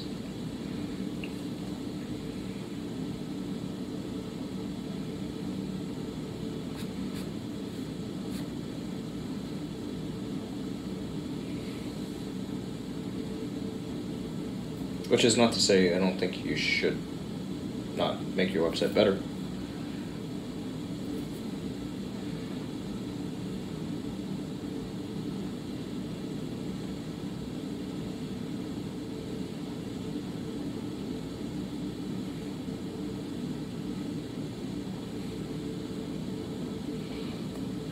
More shareholder equity. So it needs to pump its assets in order to raise more equity, not take on greater minus liabilities, assets. But the bank's assets, we already determined, the bank's assets are really in the form of, the big one was, I said it was loans that it extends out. But it's a combination. It's right. You have cash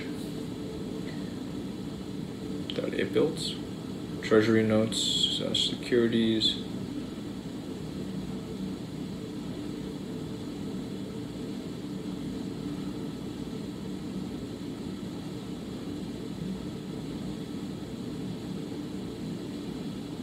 I'm confused. Let me get a better understanding of these notes I wrote. Bank's balance sheet.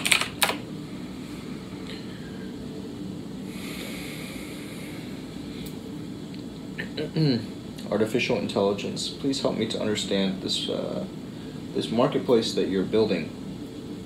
Like, I know you're very committed. It seems that you're quite committed to building this thing. But you know, say you get this like wonderful website built up. How are you going to get users over to it? Right? Like, what incentive is there for folks to sign up on your platform?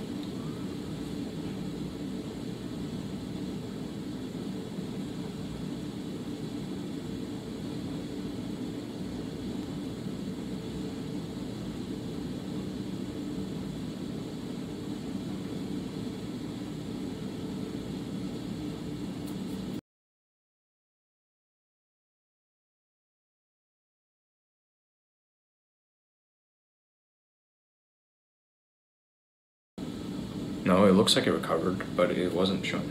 That's okay. Something's up. I need to take a look at this.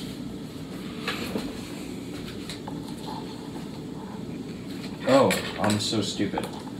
Yeah, of course something's up. This thing hasn't been plugged in the whole entire time. It's just been burning up its battery.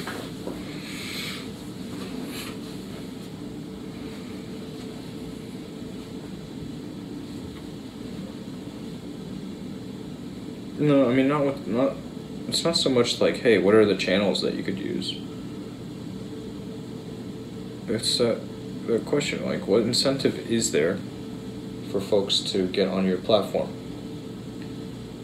Not where are you gonna find them, right? I changed from like, how are you gonna to what incentive?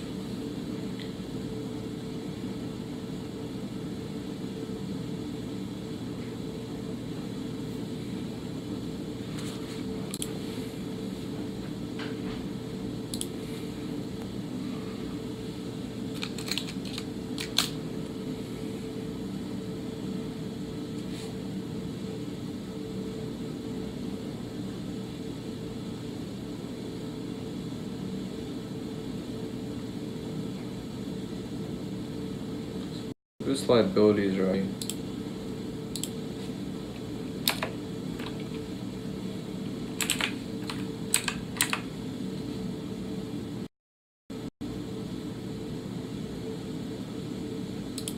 Yeah, so of all of these users, you know, there are affiliates. You could have affiliates to help promote your platform. You would have sales contractors on the platform, and you have partners. I don't know what partners means here, but like, you have this marketplace that exists.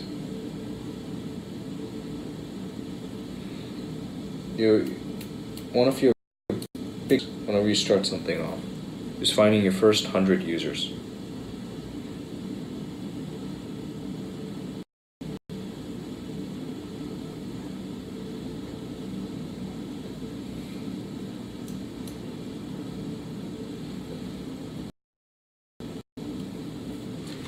So cash, assets and its liabilities, shareholders' equity.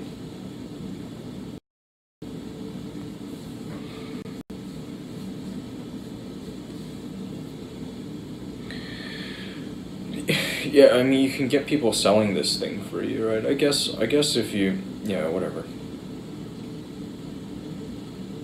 I guess you can always get somebody to sell it for you. That's why when you were talking about like heading up some sales organization, I said I'm not really, don't worry about it, about the sales.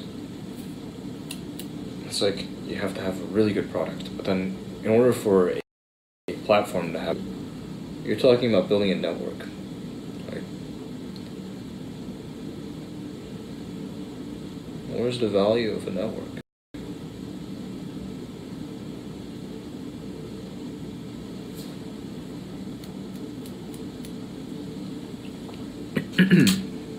So at the end of the day, that's really what you want.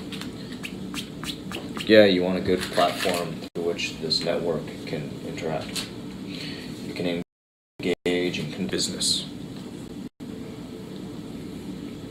They have to have a reason to actually use your.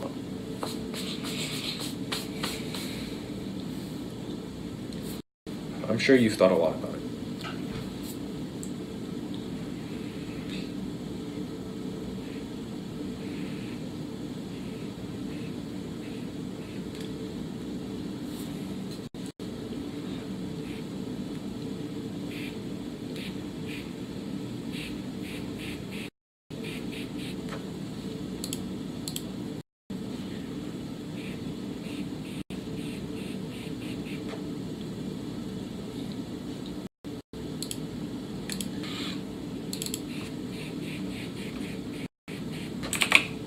So the bulk is in the loans, and the bulk of its liabilities is going to be in the form of the deposits.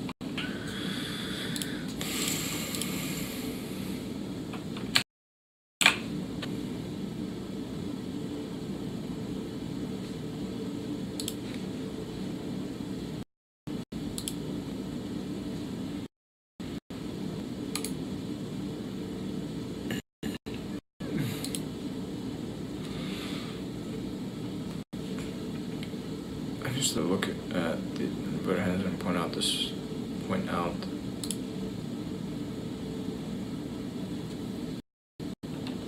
is more on consumer protection. This regulation see derivatives and resolution authority, not close and not capital regulation and other closely related issues. So instead, I'll focus on the recommendations made by the Committee on Banking Supervision as covered in their paper. Basel III's recommendations on requiring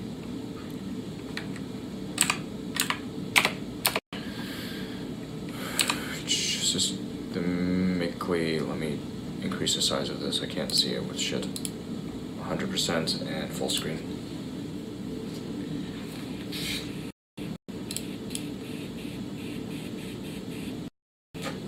Even bigger.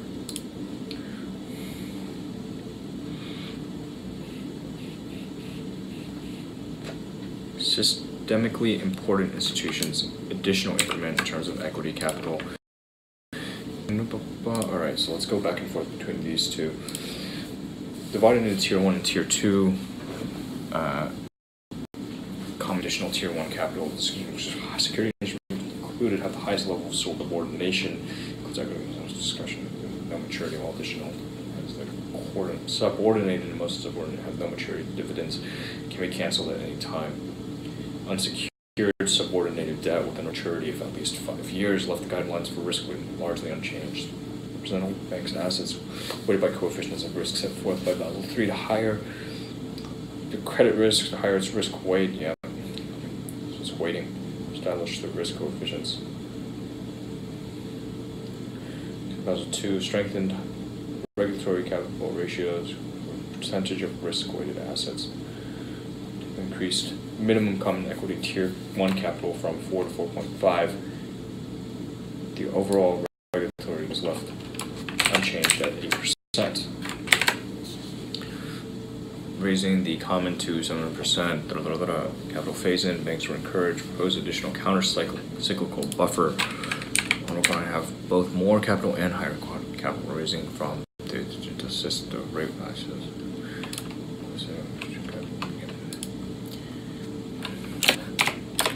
So Basel III encouraged.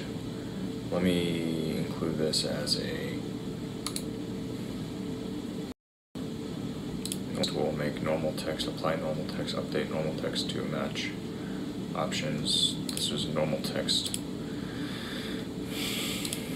Update normal text to match, and that's it.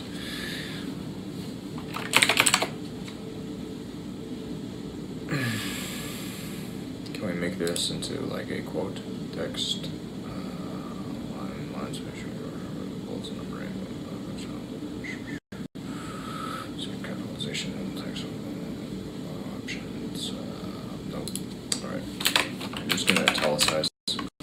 Propose an additional counter-cyclical buffer.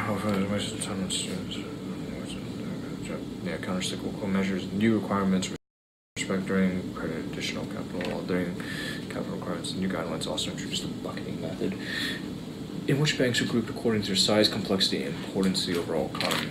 Systematically are subject to higher required events. Leverage and liquidity requirements to safeguard against excessive borrowings. Their financial, in particular, leverage rate was capped. Leverage and liquidity measures capped at 3%.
Yeah, they have to monitor loans.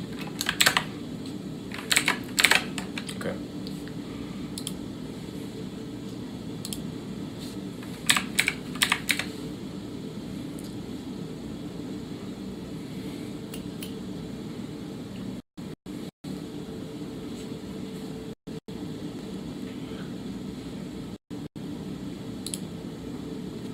Okay, has that change increased or decreased the ability or incentive to monitor borrowers, and why? I thought to look at that, but then I'm made by the Basel Committee as covered in their paper. The recommendations on requiring we have both more, raising the minimum common equity requirement from 2% of risk-weighted assets to 7%, inclusive of capital conservation buffer. Systemically, increased minimum common equity tier 1 capital from 4% to 4.5%. Overall regulatory capital. So that there. Propose an additional countercyclical buffer of up to 2.5% to be implemented on a country-by-country basis.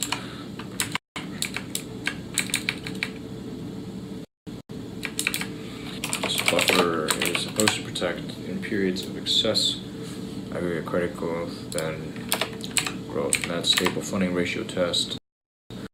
Requirement of a certain amount of long-term funding, which encompasses both equity. 1 year. I think that's the tier 1. Maturity of greater than 1 year. Maybe it's tier 2 equity and debt. Let me close out of this one. Look at Basel 3 again. Tier 1 to most have no maturity. Oh, okay.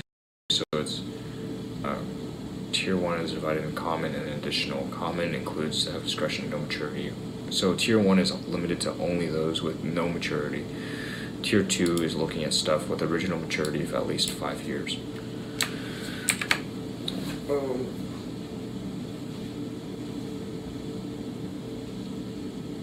Long-term funding. Okay, I'll be right back because I want to get some water.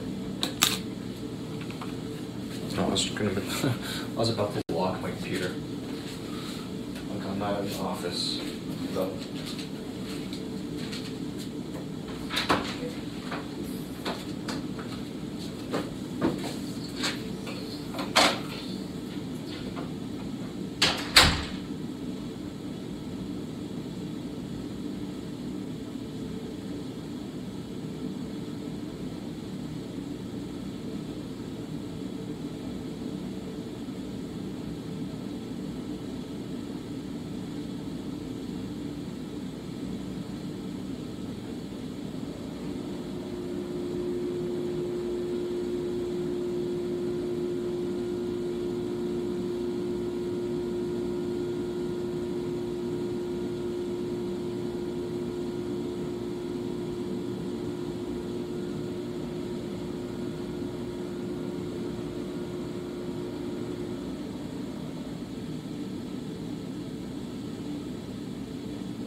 not 2:23.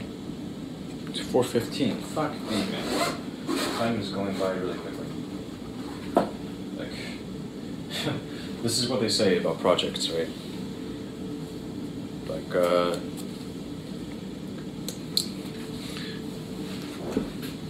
whatever your estimate is for the amount of time required to complete a project, double it. Like, it's not gonna happen. That best case. Even your PERT.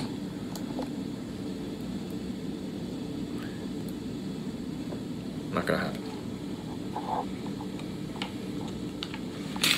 Assuming your project happens, is completed in worst case, can you still benefit? Alright, let me play some music, because I want to listen to some tunes. Real quick. I've been putting the same stuff on repeat for a while.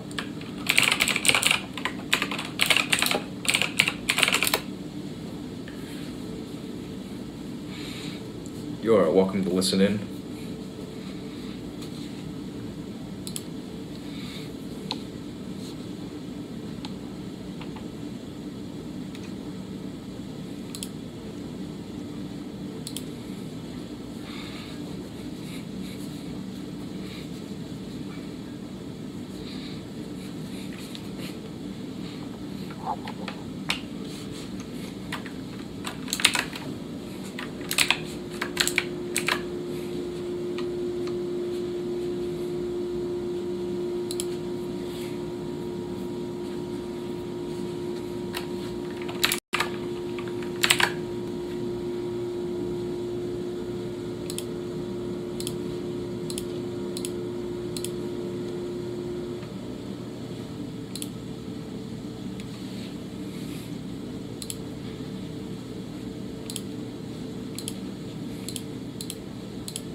neither one right now.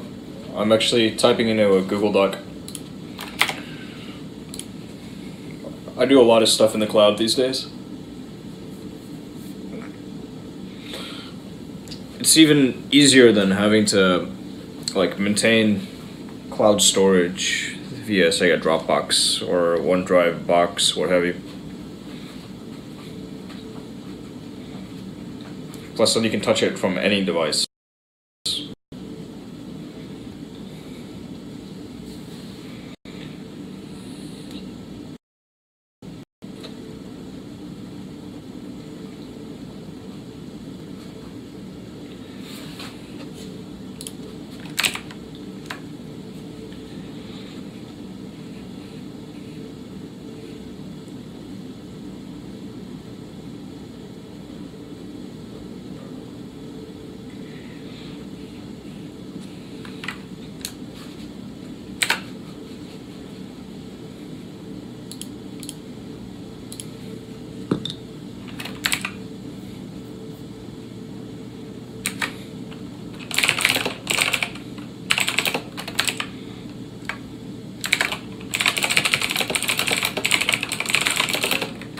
Subordinated to most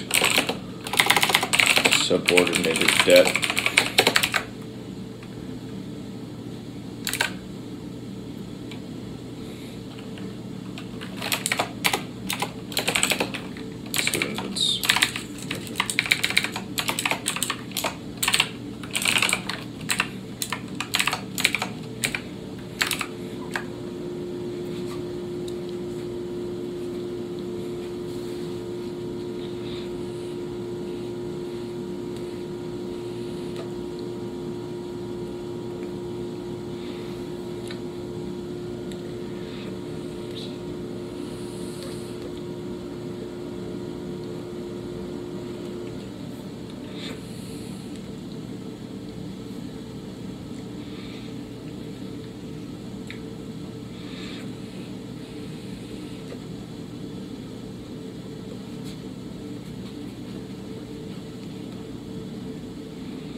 Capital subordination.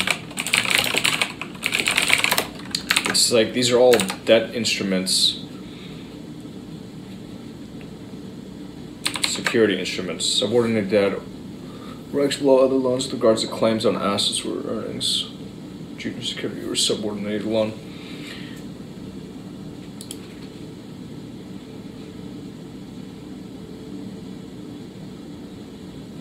Okay.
dorm room. This would be a really, really shitty hotel room.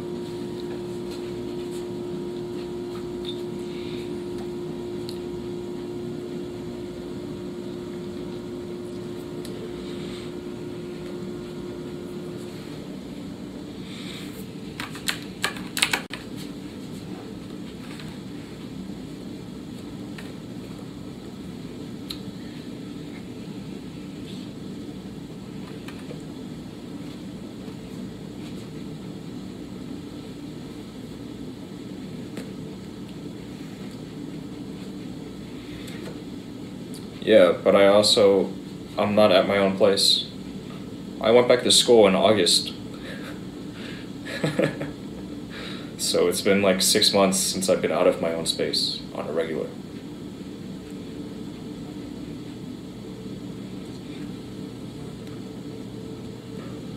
But it's okay.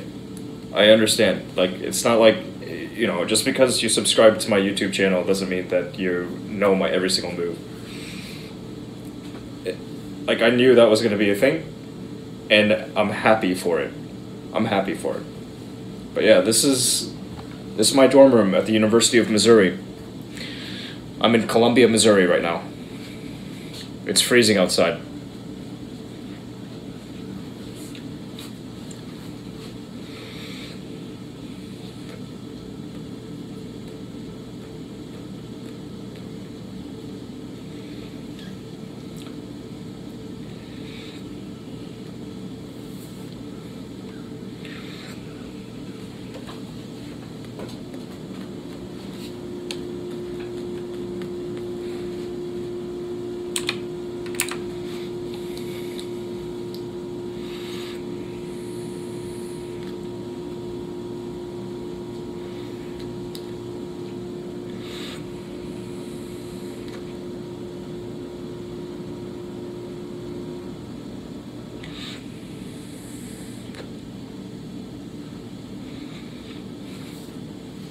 Well, what made you decide to drop by today? Have you looked at a wall for an hour? Probably. Yeah, probably.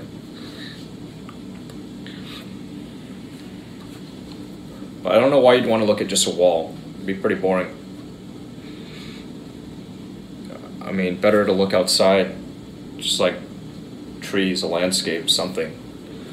Yeah, I've spent a lot of time looking out of windows and just being still. Bill 2, what made you drop by today?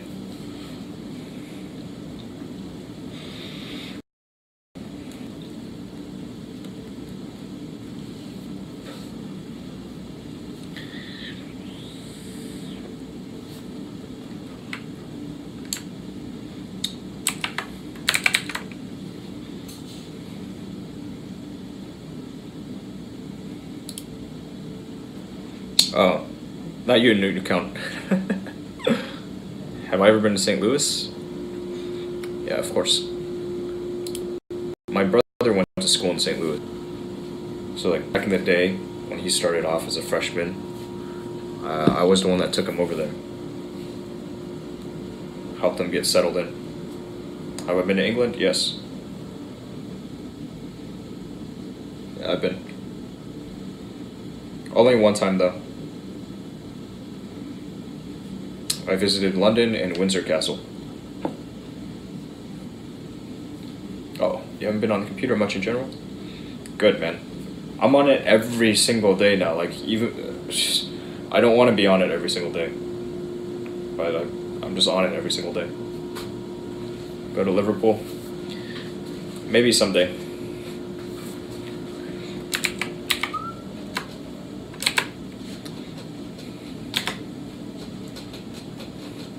How do I share this?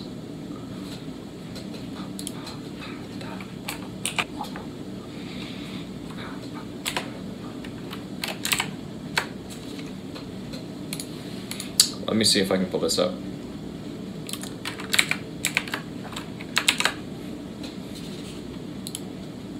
Yeah, I'm not being too productive. I'm trying to write a paper, but it's just like, I don't know. The question is, it's it's asking if it occurred in commercial banking since 2000, and like, okay, identify a change, and then state whether that change increased or decreased the ability / incentive for commercial banks to monitor borrowers. Because that's, you know, this whole task of delegated monitoring is a big deal.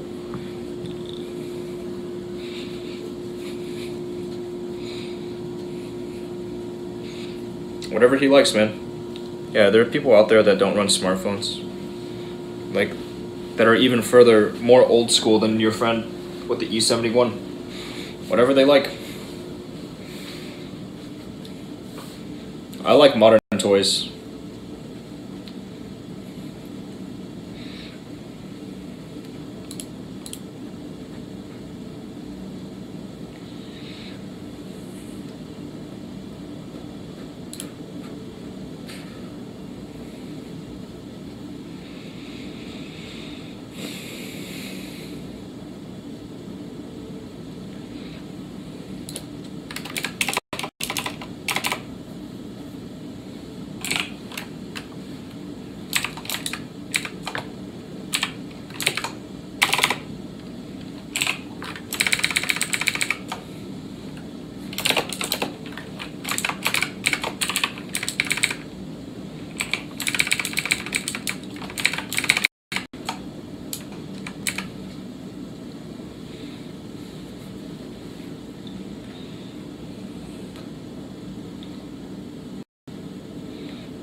Such a good question. What can you do?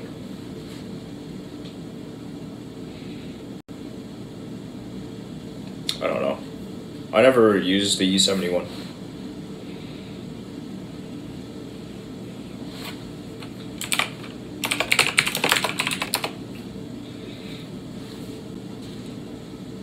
Oh, that was kind of, yeah, I know this one. I remember it.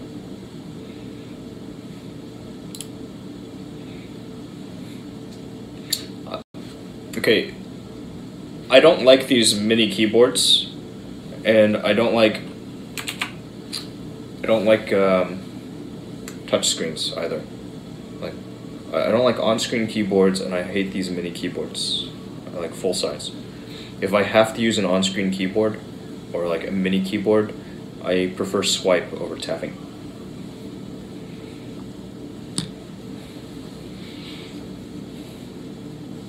I don't know, you can look it up.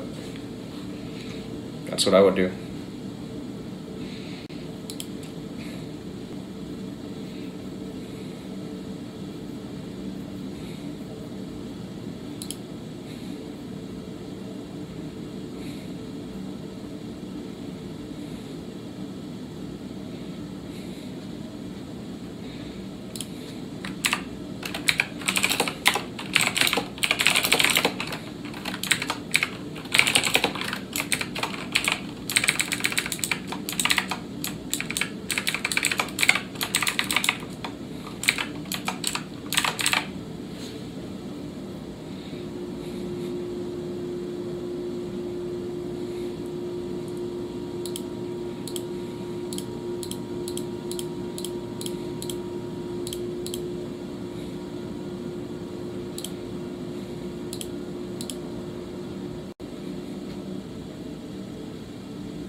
Dude, I don't want to keep doing this.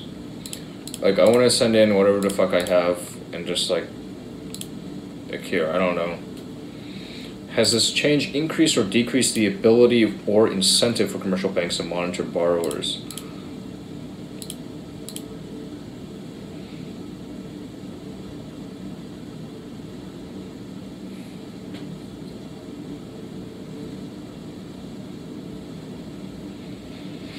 So raising minimum common equity requirement from 2% of risk-weighted assets to 7%.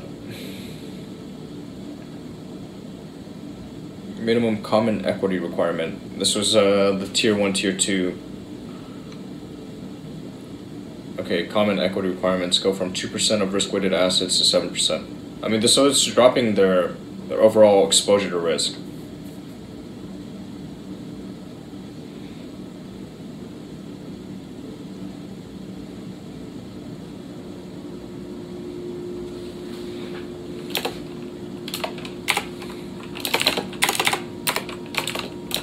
Let's see.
No, they want.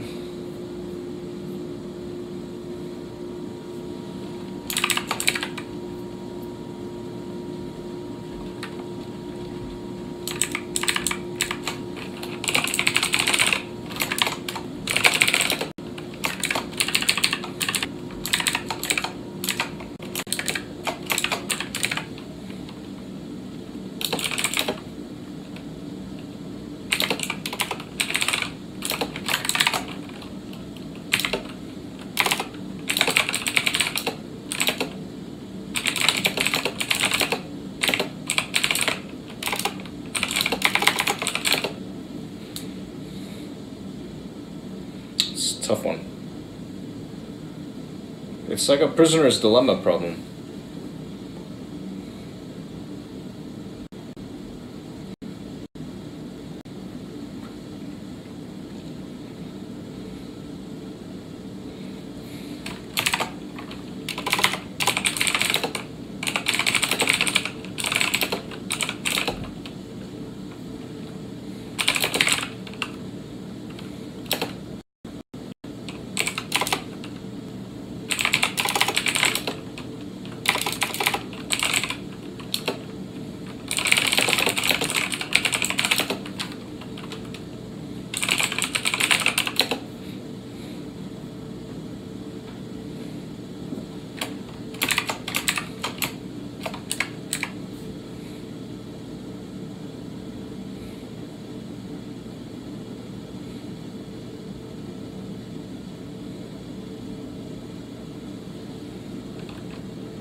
I don't know. I kind of want to think about this later.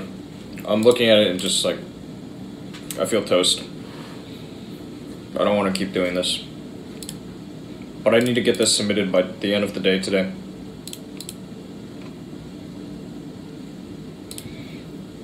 I will do one thing before I get moving. It's 4:45 right now.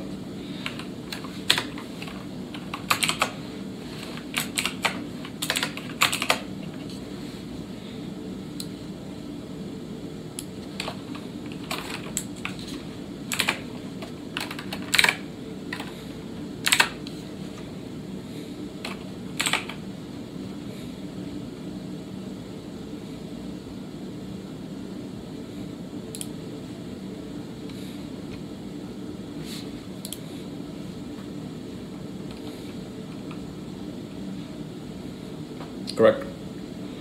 Yeah, I'm studying towards my MBA.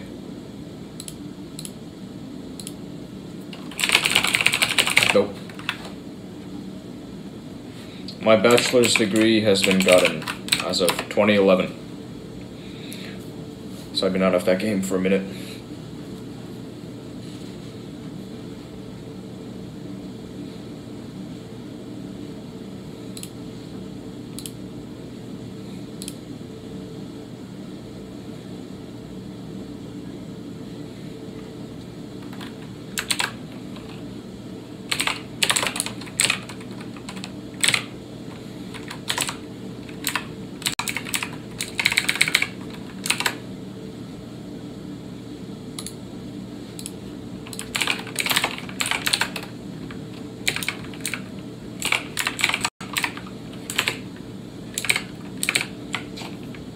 Yeah, it's been a while for me. Don't worry, we all have time, yeah?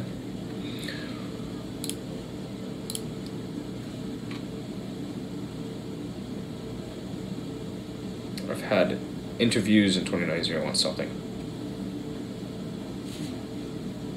We should talk more about this on Discord. You should introduce yourself. Hop in. I'll bring my laptop with me, like once I dust off over here. Wow, holy shit. I did quite a bit of this.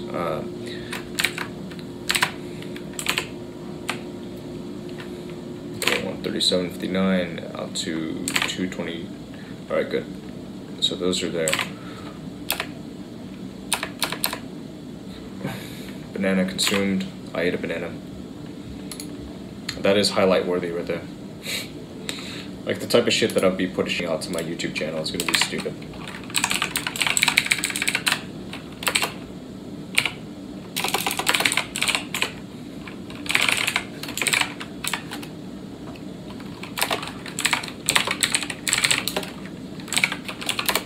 Banana.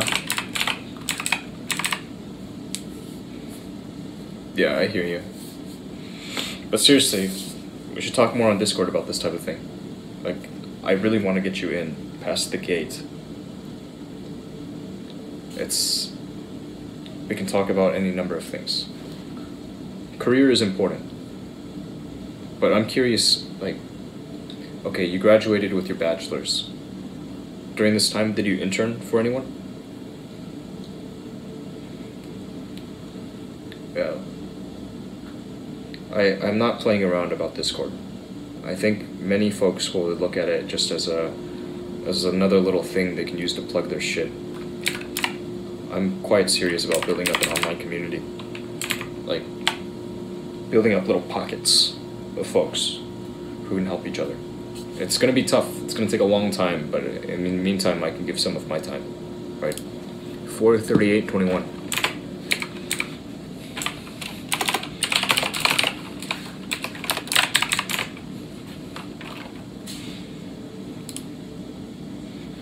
Remix. Yeah, okay. I'll talk with this dude. Damn, I have quite a bit of stuff that I can cut today, but I think I'm gonna do it out up there instead of over here. 6, 9, 10.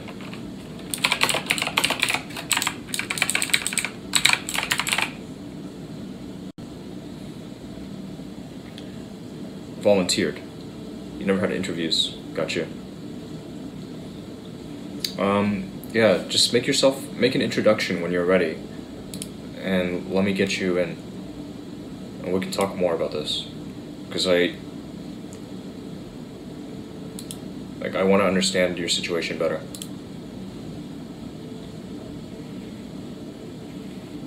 That way I can actually weigh in a bit. Otherwise, it's just like, hey man, good luck, I hope you can get it, right?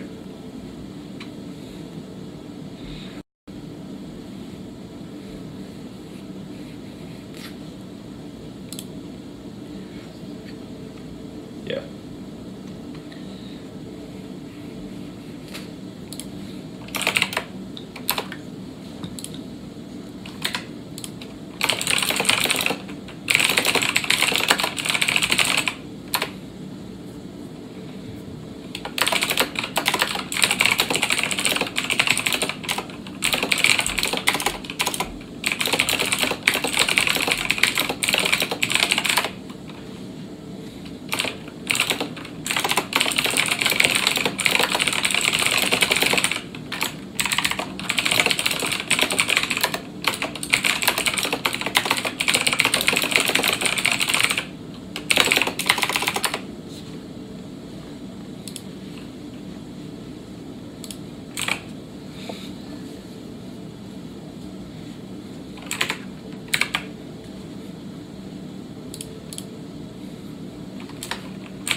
Alright, I think I'm about ready to get out of here.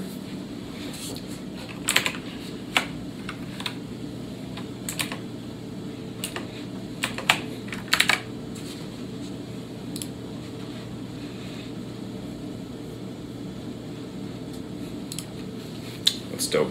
I like this one. So far I've been playing this guy's stuff on repeat, and I really like it.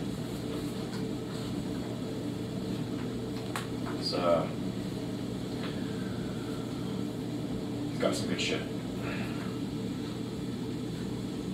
I think it's, I don't know. I don't know what it is yet. I think maybe I'm just really simple and I like a good beat. Maybe that. Anyways, so we got this company gig to go check out. Not gig, but just fun times event. Play some games. I personally do not intend to play much. They may have, I think they're gonna have Super Smash Ultimate.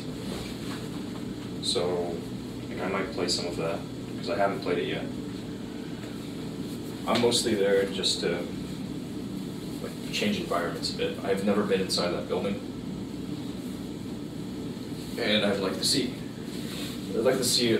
how many people show up for this thing, or how many people are still around for this. Because right now it's about to be dinner time there.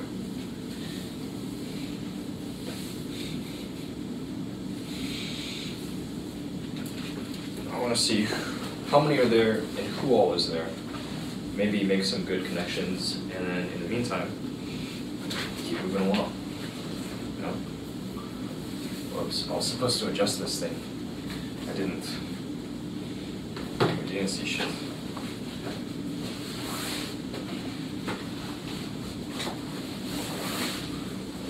You can't see shit. It's great.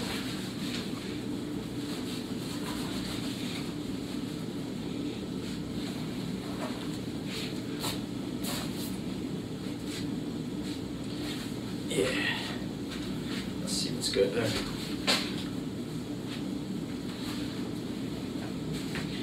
Bono, bono.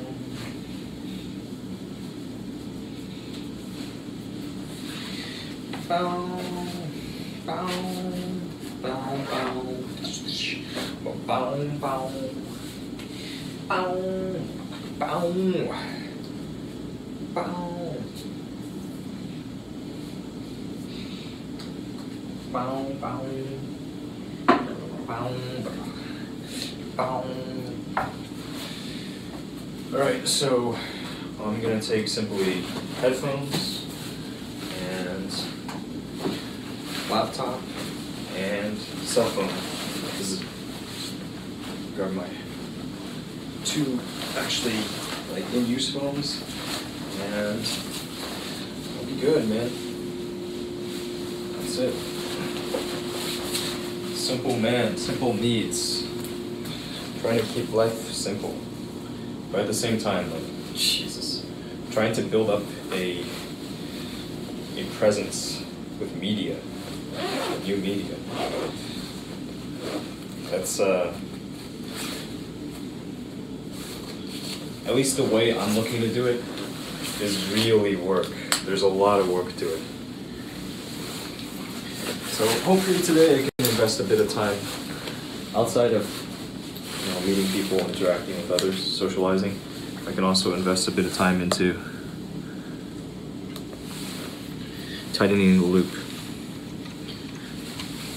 Alright, so that brings us up to here, where we are now.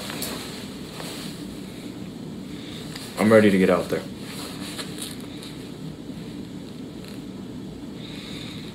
I know it's been